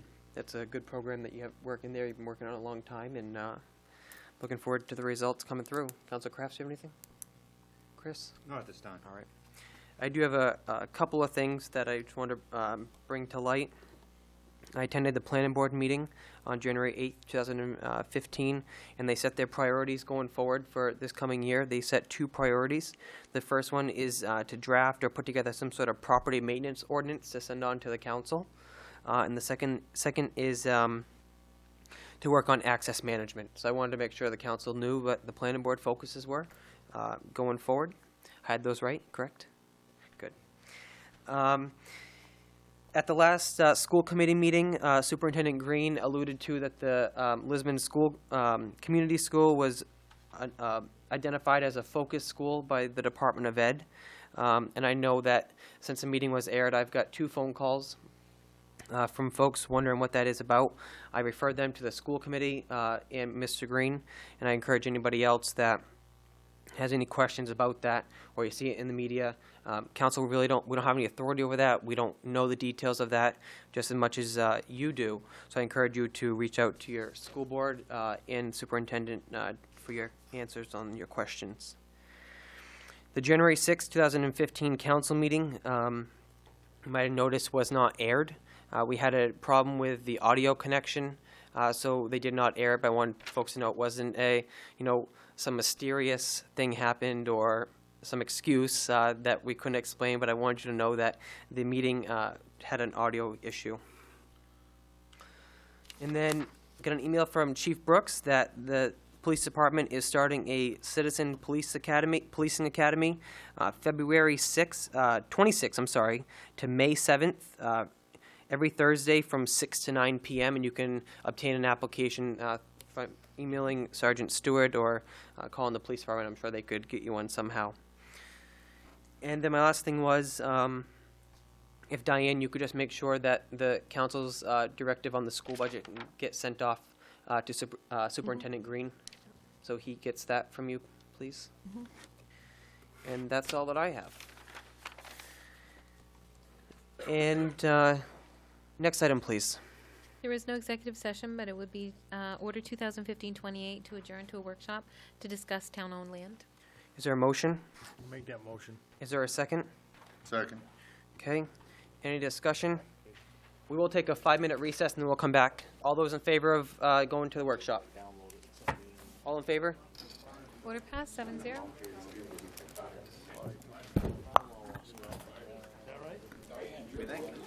Fern? I have not had time to do that, but I'm going to. Marcel? It's on my list, though. Turn my phone. I actually came in to visit. Of course, he wasn't there. You let him out of the office way too long. He's off skating somewhere again. Hey, Dylan, there ain't squat in my box. What'd you say you put in my box? Which one? I say get rid of them. This one? I need to get rid of This them one? all. Yeah. I have that in here. I know, but I gave you a hard copy. He'll sign right on Oh, I thought you gave me a hard copy in place of regular. Yeah, I've got, I don't want this. I've had this, I don't want it. If they don't, somebody will. Some of them are decent. I mean, some of them are nothing highways. I'll give my copy to Larry. Good evening, folks. I'd like to get started with the land workshop, so if we can clean the room out for those of you that are having conversations, and we'll get started. Diane, would you like to start us off, please? Actually, I'm going to have Dennis and Kathy present this, but what you have in front of you is a list of town-owned property. Some of it we have foreclosed on many, many years ago, and we have not done anything with the property. And this has a listing of everything right now that's not attached to something that we can't sell. Is that correct, Kathy? To the best of our knowledge, let's put it that way.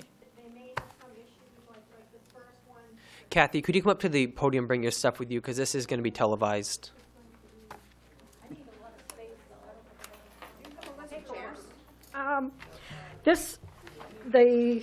The first one, the Campus Commons, as you're looking at the lot, on the left-hand side, there is a 40-foot easement that runs the whole length of that lot. So I don't know, that's really not a good one to.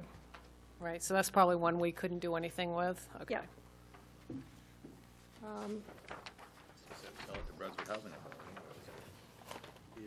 Let's see. And I mean, you could see on the next one, U-24 Lot 17, that's a really odd-shaped, strange little lot, and that was tax acquired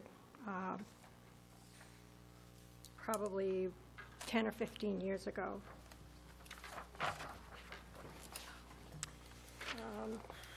Let's see. This next one, again, it's an odd-shaped lot, but the larger lot behind it, and then that odd-shaped triangle lot, those are all town-owned properties. That's by the water tower? Yep, yep. The village. And this small lot, that was one that was also tax acquired.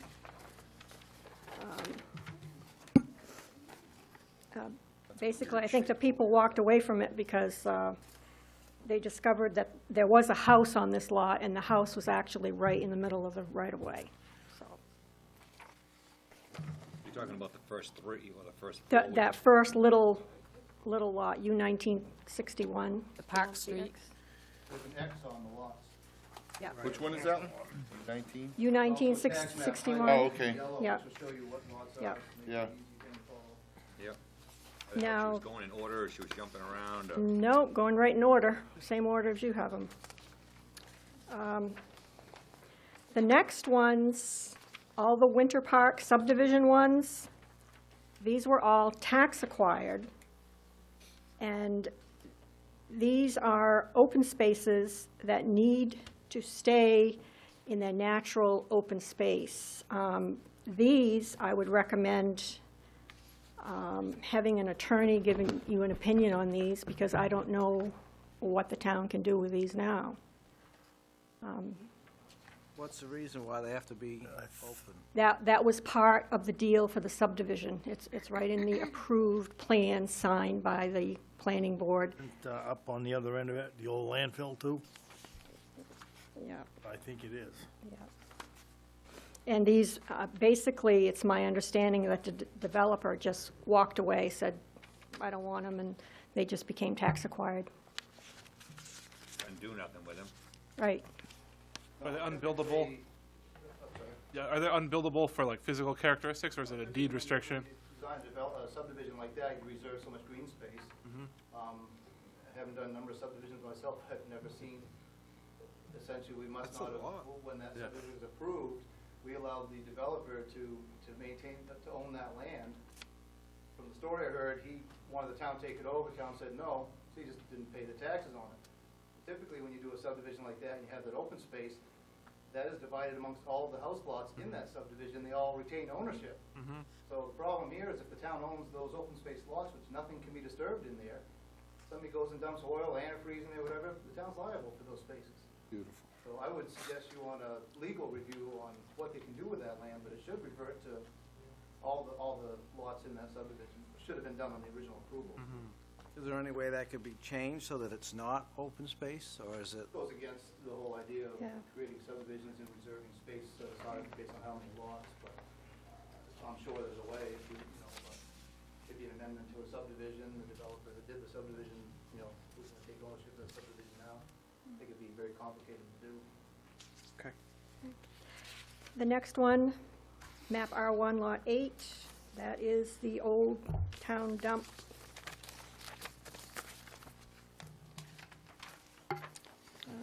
These land values, are they consistent with what would be on the Looking at market? 18 Poplar Circle now. Yeah, we're looking at 18 Poplar Circle. No, I grouped all the Winter Park subdivisions, that's all the same. For the next 5. Next 5. Yep. Wow. Yep. There we go. R1008? Yep, Okay. yep. And that is the old dump site. On Edgecombe Road? Yep, and that was filled. I found DEP ordered permits from 80 and 82, where the town had to bring in fill and close it, so. In regards to the land values that we have listed here, are these pretty accurate? Not really, no. Usually with town-owned properties, a value gets put on, they're not necessarily that accurate.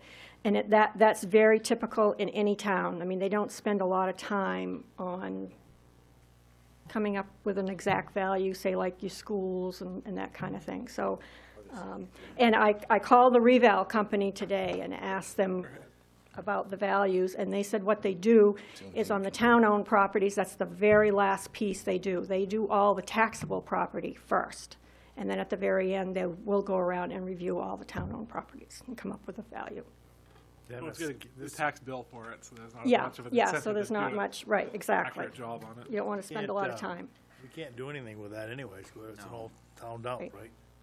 Well, in general, quite frankly, it took quite a bit of time to put this together. So what I'm looking for, council, is if you find some that are interested, I can go back and do some more research on what can or can't be done.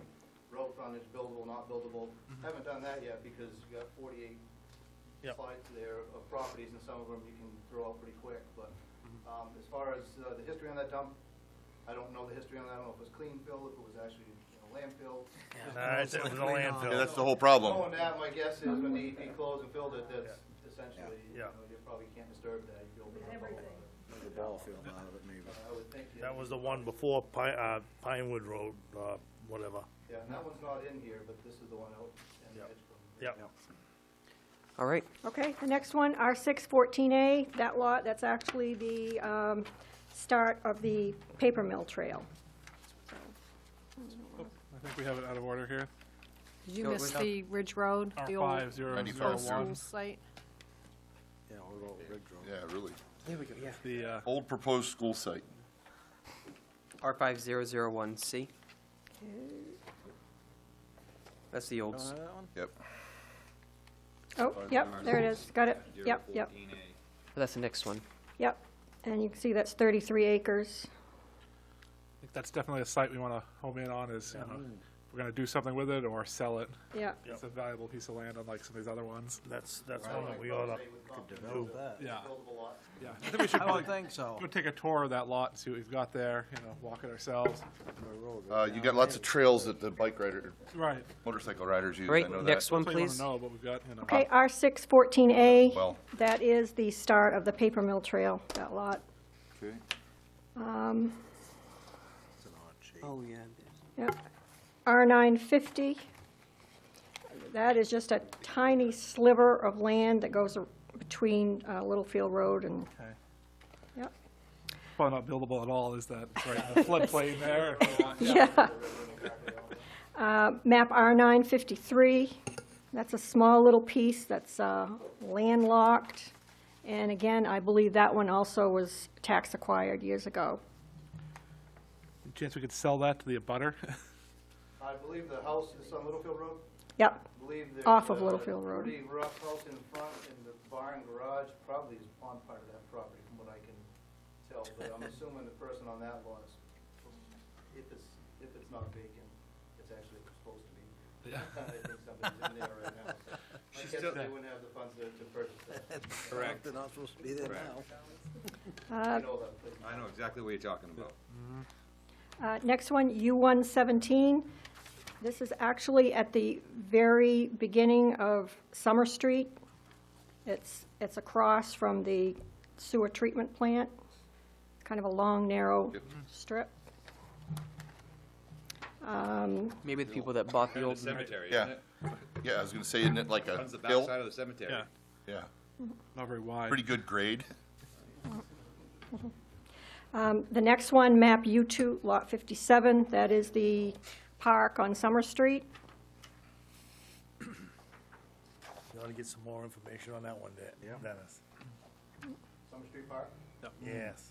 Well, it looks like we built part of the, List, and then we'll. Right, you'd have to change it to. Yeah. It looks like the. So sewage actually, treatment plant let's, goes onto that. yeah. So we can continue conversation. Let's, while we're going through these, if there are certain ones that you want special interest paid attention to, I would suggest make a note, and then after we're done going through all these, we can combine our list together and have a discussion on our list. But let's let Kathy continue going with what she has here. Okay. The next one is map U5, lot 1, and it's located between Lisbon Street and Oak Street.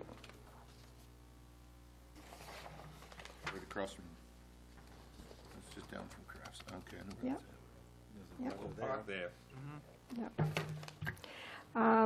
The next one, U532, that's actually the Merchants parking lot.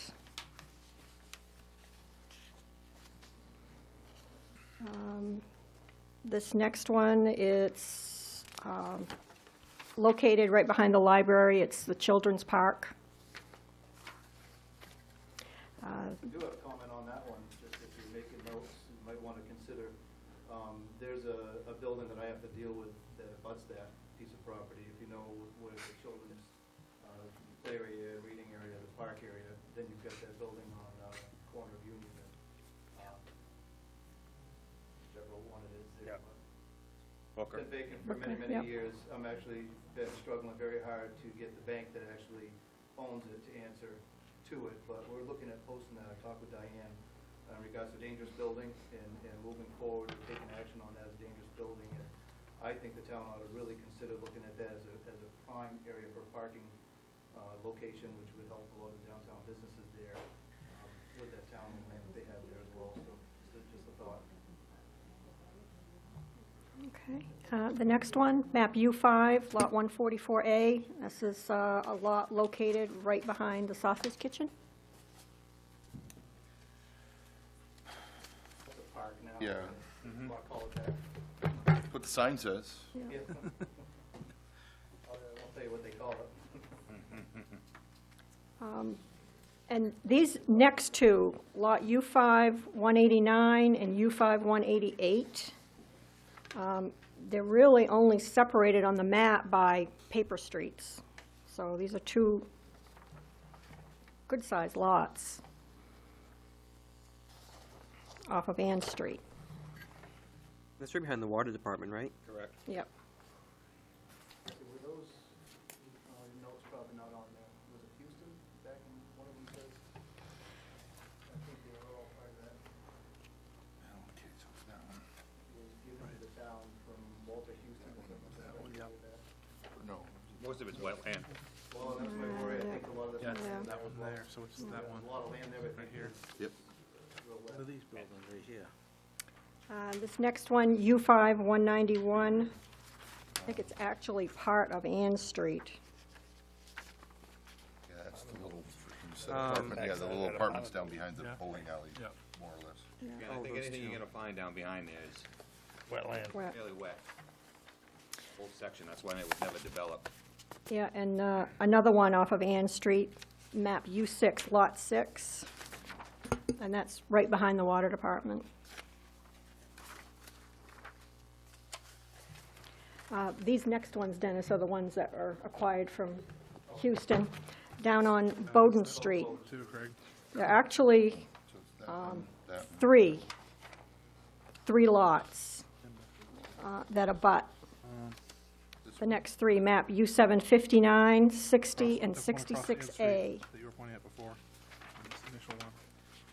That one, and this one and that one, it's that whole area. There's one over, is that the park that's That across the whole street? area.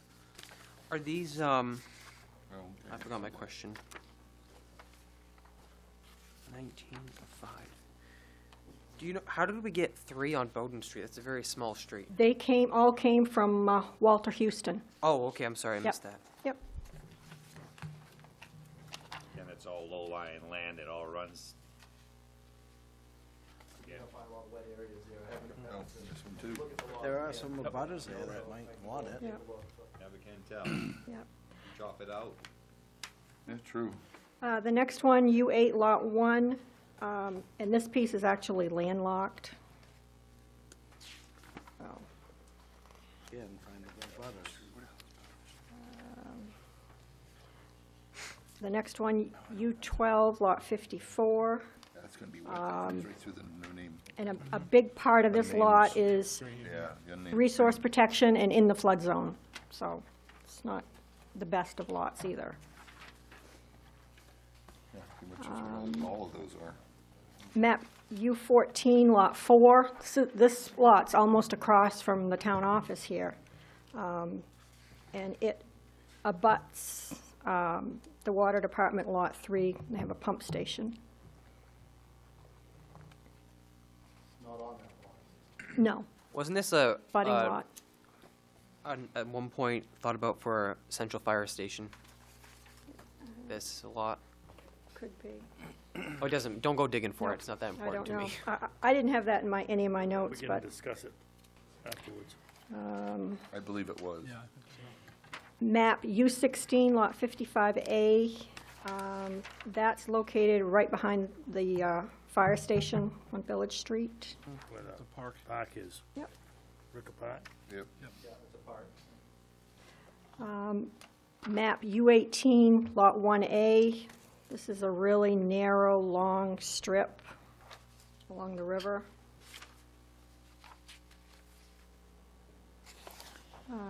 map U19, lot 33. This is the parking lot behind the fire station. And this next one, actually, we've already looked at these three together. Map U19, lot 59, down around Park Street, in that area.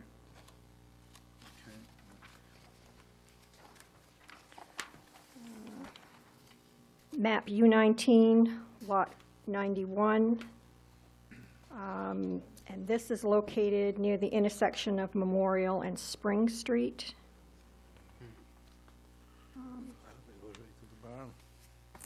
And I believe this one was tax acquired also. Map U19, lot 100. And this one is on the corner of Lisbon and Memorial Street.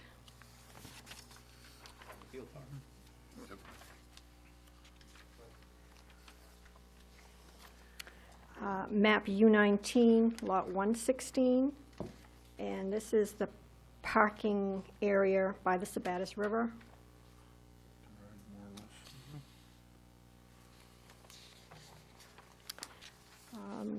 And this next one, U20, lot 21, we found it on an old map. It's actually the start of Beach Street. The town purchased a lot, I don't know, 20, 30 years ago.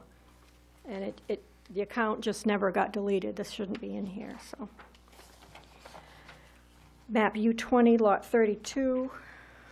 This is near the intersection of Pine Woods Road and Winter Street. Map U29, lot 7.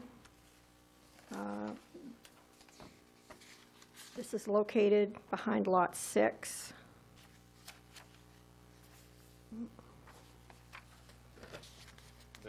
That U20-032, that intersection right there? Yes. Is it in the road? Or is that we own just a corner of it? Just that little corner, that little. That would be a good one to just turn over to the abutter that owns the house there. Right. Yep. Let's see. Map U19, lot 134. This is on the corner of Village and Lisbon Street.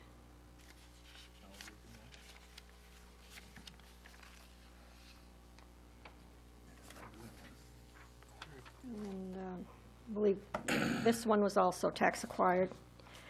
Map U19, lot 34. This is in front of the fire station. And then the last one is map R847, and that is Beaver Park. Oh, boy. Turn it over to the. And I would say those values, land value on there is way off, but anyway.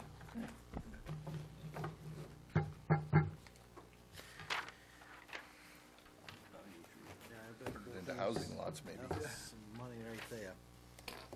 It's a massive potential with Beaver Park. Yeah, it's restricted, so you can't sell it. Yeah. Make that into a campground. Yeah, okay, we can do that, can't sell it. How does it work with, it's like the school department has, some land that the schools are in the superintendent's offices. How does it work if, want to sell a portion of that land? Do they release it and then to be sold and then the town could sell it, or how does that work? I'd have to see the deed to see how the deed was written, if it's in to the inhabitants of the town of Lisbon, or if it's to the school department, Okay. or. So it's kind of like the deed for the water department and stuff. It addresses who would actually. Yeah. Okay. yeah. So you have to So do the I same can, thing I with can, that. pull the deeds and make copies of any ones Okay. that you mark up. Okay.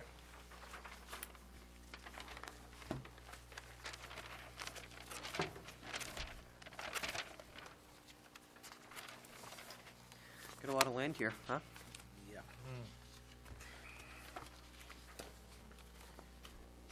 Before we get into conversation on the land, I first off just want to thank you, Kathy, and Dennis for putting this together. From the comment from Mr. Fillmore, this is a good idea, so thank you, Mr. Fillmore, for bringing this forward.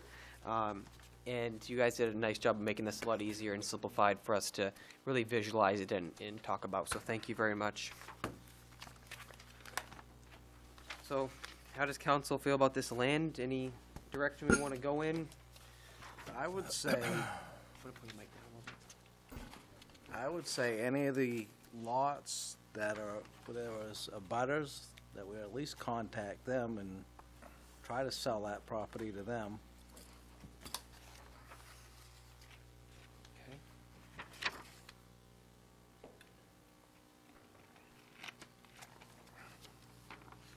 I mean, there are a couple obvious Some big ones. lots that can be developed, others not so obvious. I did have a question about the U29007. If the drawing is correct and the picture is correct, it looks like somebody's built over part of that lot. Yeah. Don't go by, those lines are represented but not survey Okay. accurate, but represented to be accurate, so, and there's a good chance it is, you know, but don't go by that as the end-all be-all on that line. I'd kind of like to know. Which one are you referring to? If that's correct. It's towards the end, That'd be a survey. U29007. Is it the third one in? It's almost to the end. Oh, I'm sorry. It's like the fourth one from the end. Yeah, I saw that. If that drawing's anywhere near correct, Yeah, their house, Halfway through the building. maybe they have some incentive to buy it. That would actually take a surveyor to do that, it's not something I do. yeah, for me, yeah, that's what I was looking at, is incentive for them to, well, you know, you can either tear down the house or buy the land. Right. What town was it that is finding that guy now because he built this house in, you know, in the wrong area? Did you see it on the news? Is that, Yeah, something like that. or something like that in Auburn too? Somebody had a problem If with I'm that. not if I'm not mistaken, there still has to be a right-of-way to go back into that property. Doesn't have to be? Okay, unless it's written in the deed. Say, I mean, the courts really steer away from landlocked property, but if it's landlocked, it's landlocked, you don't have to give you a right of way to it. There Nice. is, I believe Charlie Smith has access to a piece of property there that he could get into, and was gonna try to get it from the town, but after walking it, I guess it's nothing but a large gully. Yeah. I think quite a few of these are similar to that. They're either large gullies or, you know, they're not buildable. Or you might find a piece that looks landlocked, but if you research the deed to an abutter that has a right. Somebody has a right-of-way, yeah. So it takes more research than what you have. The idea was to get you all the lots and then generate Yep. your info from there, so. Maybe some of these larger lots, you might find a developer that might be interested in that. You never know. There's only a select few in there, there's not a lot. No. No, there's a couple, I think, that we, I've got, let me say what I'd like to at least get out there. On map U2057, Summer Street Park. I would like to see us go in, Forester, and, cut the trees, have the forester do it, so, you know, you're doing it legally. Take the lumber, take it to the two sawmills that we have in town, have them cut the lumber out, take it to Beaver Park.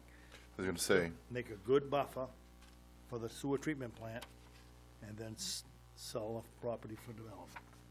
And when we sell a property for development, then we could put the money into Beaver Park on the tent sites and stuff. It wouldn't cost taxpayers money, then we could start getting a little bit out of Beaver Park. That property has been culled once, but it could be culled again.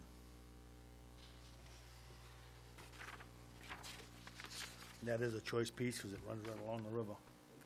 I would like to see if there's any, you know, what the people think about it as far as if there's anybody who actually uses it. I don't even know what's there. I've only been to the sewer site and know it's there. I've never, Well-maintained trails. they are well-maintained? They're on the map now. Yeah. Well, They don't get used, because they don't want anybody down there. Well, I No. knew we were going to be talking about this, and I knew that this is hot on Roger's plate. So I took a drive over there and looked, and there's no footprint, so no one's going in there in the winter. So I walked down in there, and I couldn't find any sort of disruption to anything. So I don't know if it's because of winter or what it is, but I've never seen anybody parked there in the summer, and I live I go that way every single day. I think Roger has a good point.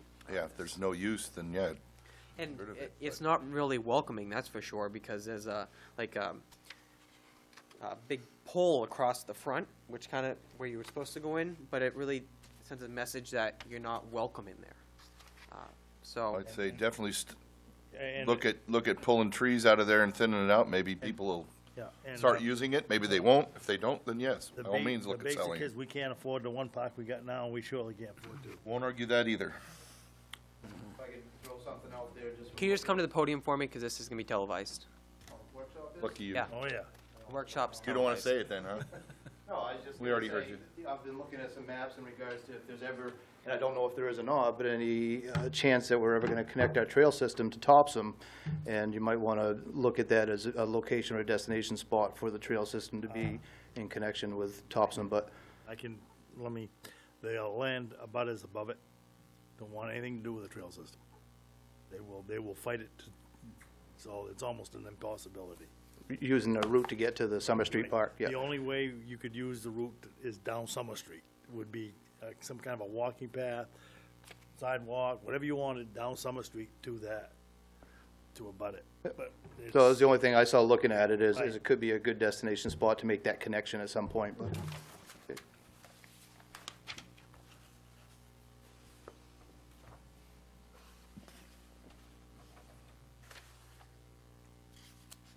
Yeah, I'd definitely like to get more information on this parcel to know, is it subdividable, or, what we could do with it, and, what's the topography of it. Where's that one? Where's the one on Route 9? What did I do in my list here?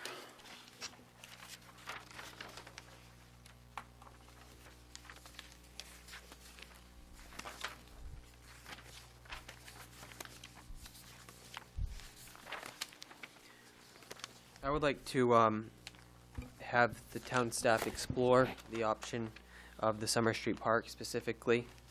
I also think that it'd be important, as Chris said, I think it was Chris said it, to identify lots that could be of value to some of the abutters, and maybe it'd only be value to them, and for the staff to reach out to them to see if they'd be interested in it. I'd also like to see the staff examine these land parcels and identify, in addition to what we're talking about here, ones that they could see possibly being valuable on the market to sell.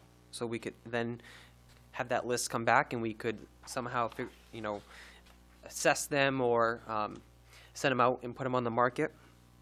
And then I remember the school committee had a proposal from Eric's church.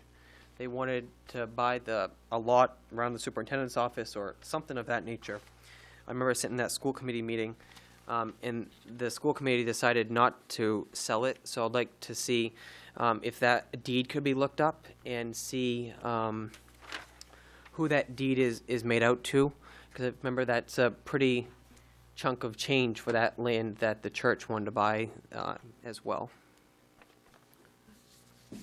I'd like to, this map, R5001C, it's on Route 9. It's probably one of the largest lots that we own. I'd like to see if that could be subdivided. Sold off, that's the value of it, because it That says one, it's yeah. not, and we've had it for years, and we'll probably never do anything with it. What were they going to look at? I know it says old school site, but do you know of one time that was a thought about area for a central fire station as well? Yes, but was I don't, talked about, it was talked about by me, and I don't think it'll ever happen. The fire department doesn't want to move there. Okay. I don't think they want to combine. I don't think so. No, either. they don't want to combine it, right? No. That's a whole nother topic. Yes. Yep.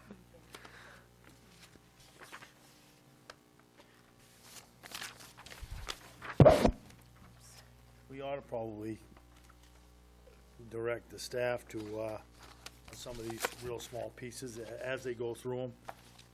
Just kind of like maybe automatically talk to Diane, try to figure out a price and. Yeah, that's a cut and approach to land abutter. Yeah, that's what I was just saying. Maybe I didn't convey my message well, but that's Oh, you I did. agree. I wasn't listening. Anything else council has while we're looking at this? I'd like to get some clarification on the stuff in the Winter Park. Yeah, I think that's something to research to see what the actual situation is in there.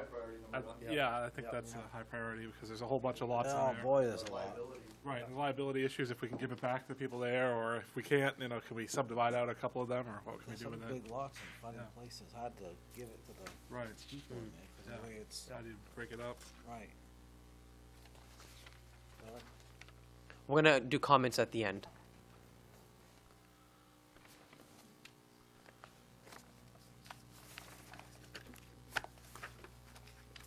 Now, we have this one that's right by the new school and the old chicken barn site there. It's almost landlocked within the school's property. I'd like to, What map is that, Mark? that's R6014. I don't know why that one site is carved out of all the others. I'd like to know if there's a reason why, or,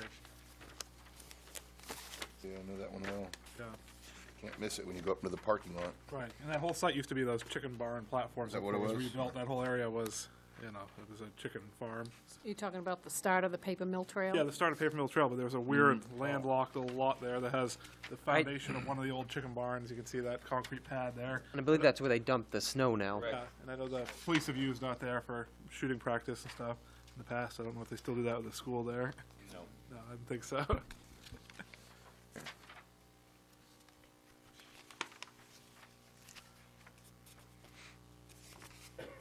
Diane, you got a big enough list? Yep.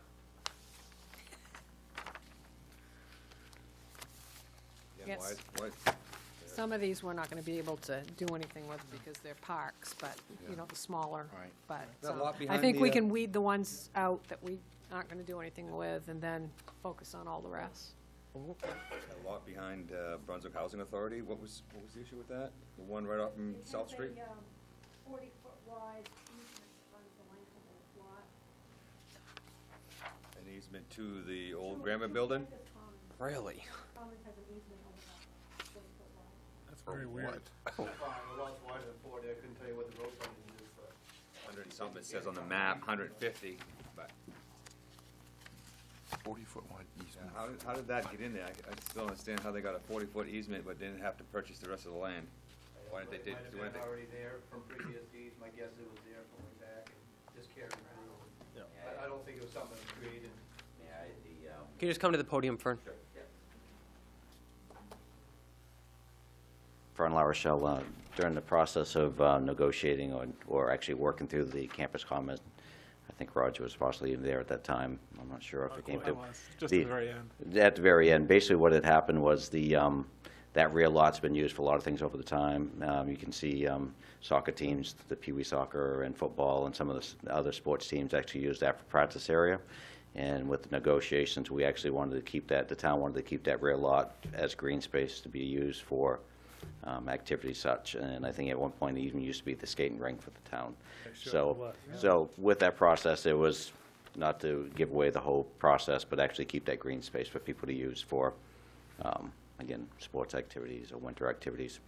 A little bit of green space, that's all. So I think that's kind of how that kind of ended up being, just that chunk of land at the end. Thank you. Anything else here before we invite the public to the podium? Yes, what's the requirements? How big of a lot does it have to be before it be buildable? All depends on the zone and road frontage, and that's why I said that it took enough just to get there. You're gonna have to make your notes, comments, and I can go back and get the research on the Right. individual lots that make sense, you need more info on. Okay. But it all depends on the zone. Every zone is different lot size, different road frontage requirements. Yep. We can take these home and come back with a lot of notes for you to study. Yeah. Well, I noticed Summer Street also has, the park also has a right-of-way from Central Main Power going right through the middle of it.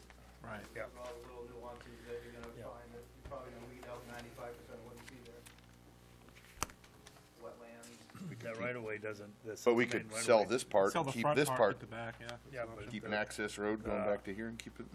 the Central Main Power right-of-way doesn't, you can still build. Just gotta let them be able to get to their line. That same power line goes across our land, Yeah. so. As long as they can get to their line, that's all that matters to Yeah. them. Curious to see how they get in there, because they ain't going up the hill. How's your land, Roger? Feeling good? Yeah. See, this one here, all these lots Yeah, could let's be, study. because they're all Extend about it, it, you right. could extend all them from Right. Winter Park. But then you got this big chunk here. Yeah. All right, this time I'd like to, before we end the workshop, as we typically do, invite the public to the podium if you have any comments or questions regarding the land tonight we discussed. Tracy? I just had a quick, actual question about the Winter Park undisturbed. Does that mean you can't do anything on it eventually? Space means typically, and I'd have to go back and actually read the approvals on it to give you exact, typically open space, you can't go in and clean it out, it's gotta stay natural. So you couldn't do a community garden if all of the residents were, or if the town still had to own it, if community type garden or any Depends type on of how space it like was- that? Depends on how it's spelled out. on Just the trying to plan. look for a use. My guess is it's probably not very clearly detailed on the plan, so if you designate it as green space, no, you can't. Open space, good chance that you could do something like that with it. But It was just a thought, if it can't be. But the whole idea is to, when you do a subdivision, is you don't saturate the entire plot of land that large with house lots. You leave some open space for, I think, kids in there. It would be a shame to try to develop that. This goes against all planning 101. Thanks, Tracy. Larry Fillmore from Lisbon. I don't particularly care to sit at these meetings, these workshops, and not have the same handouts that you have. Larry, There are 10 of us. Larry, this Yes. is a time for you to ask questions about this stuff. I understand there weren't handouts. We just got the handouts tonight. I understand that. But if you have questions about the specific land, this is the time. I hear your frustration on the handouts. Do you have any questions regarding the conversation tonight about land? No, because I didn't have anything to look at. Okay. Anybody else? Ms. Fitzgerald?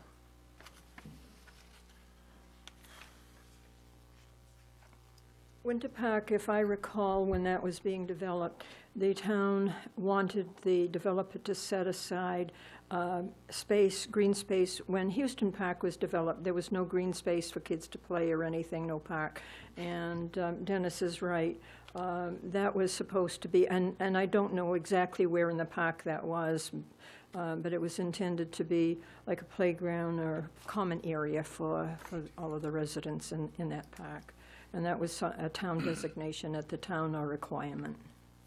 Thank you very much, Doc. Anything else from anybody? You guys must have this packet you gave us on your computers. Diane, is it Yes. is it possible to have this uploaded to the town website in case anybody wants to take a look at it? Yep. Okay, great. All right. Does council have anything? We can adjourn the workshop. All right. Thank you all. Kind of Put something close to the road there, yeah. Yeah, I mean, there's houses all along there. Looks like there's Larry? space there. Larry, you want mine? I was gonna say, did you want Just one? say you can have mine. Take home and. Yeah, I'd rather have it electronically anyway. Well, but it sounds like Give it mine, or I'd give it in mine. I've got it electronically, I can sign. Right, there's that. Watch out, you pried the staples Very off it. I, so yeah, I it'll took fly the staple apart. off here. You can have that. Hey, Dennis? Dennis? Can you add these to your electronic? You'll come back with your Or recommendation. online? Okay. Here. Well, I understand. On the slideshow, they'll be able to see the map Yeah, of all. yeah, I know. I was just making that connection right there at the end. So, Although I would suggest maybe Okay. we link it to the same, 'cause it's under assessing. yeah, that would be nice. Yeah. Thank you very much. I understand. I've been in that position of sitting Yeah. out there and having no idea, yeah.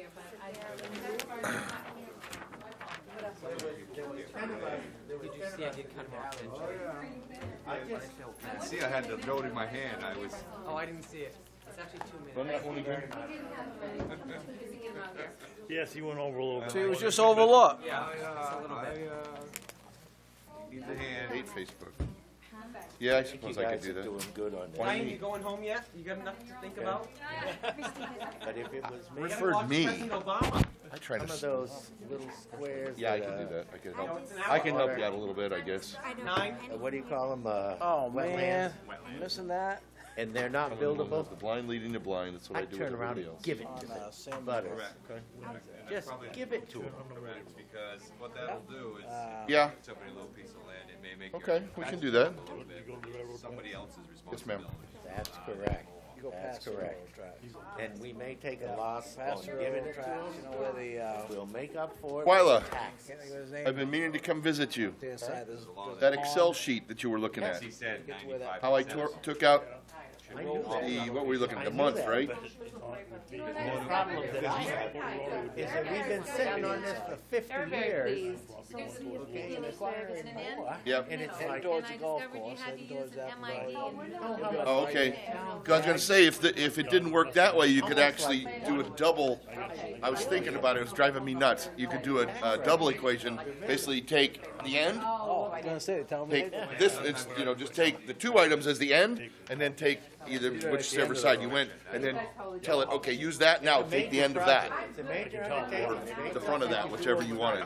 He lives I was next thinking door of to that as a double formula, if it didn't work middle, but We're trying. I found a little segment that said MID. MID for middle. Because I didn't like the way I did it, because if it comes through later as not Oh, being a that's okay, number, that's okay. you're screwed. Did you see us? Yeah, you're Yes, we was screwed if it's not a talking. number. Can't, We've developed. I that can't signal walk, now. I can't walk and chew gum at the same Yeah. time, so I can't listen to two conversations. My I wife. thought of can. that, I was helping somebody else with Excel on something else, I said, ooh, that would work if you do that, that, and that on that thing.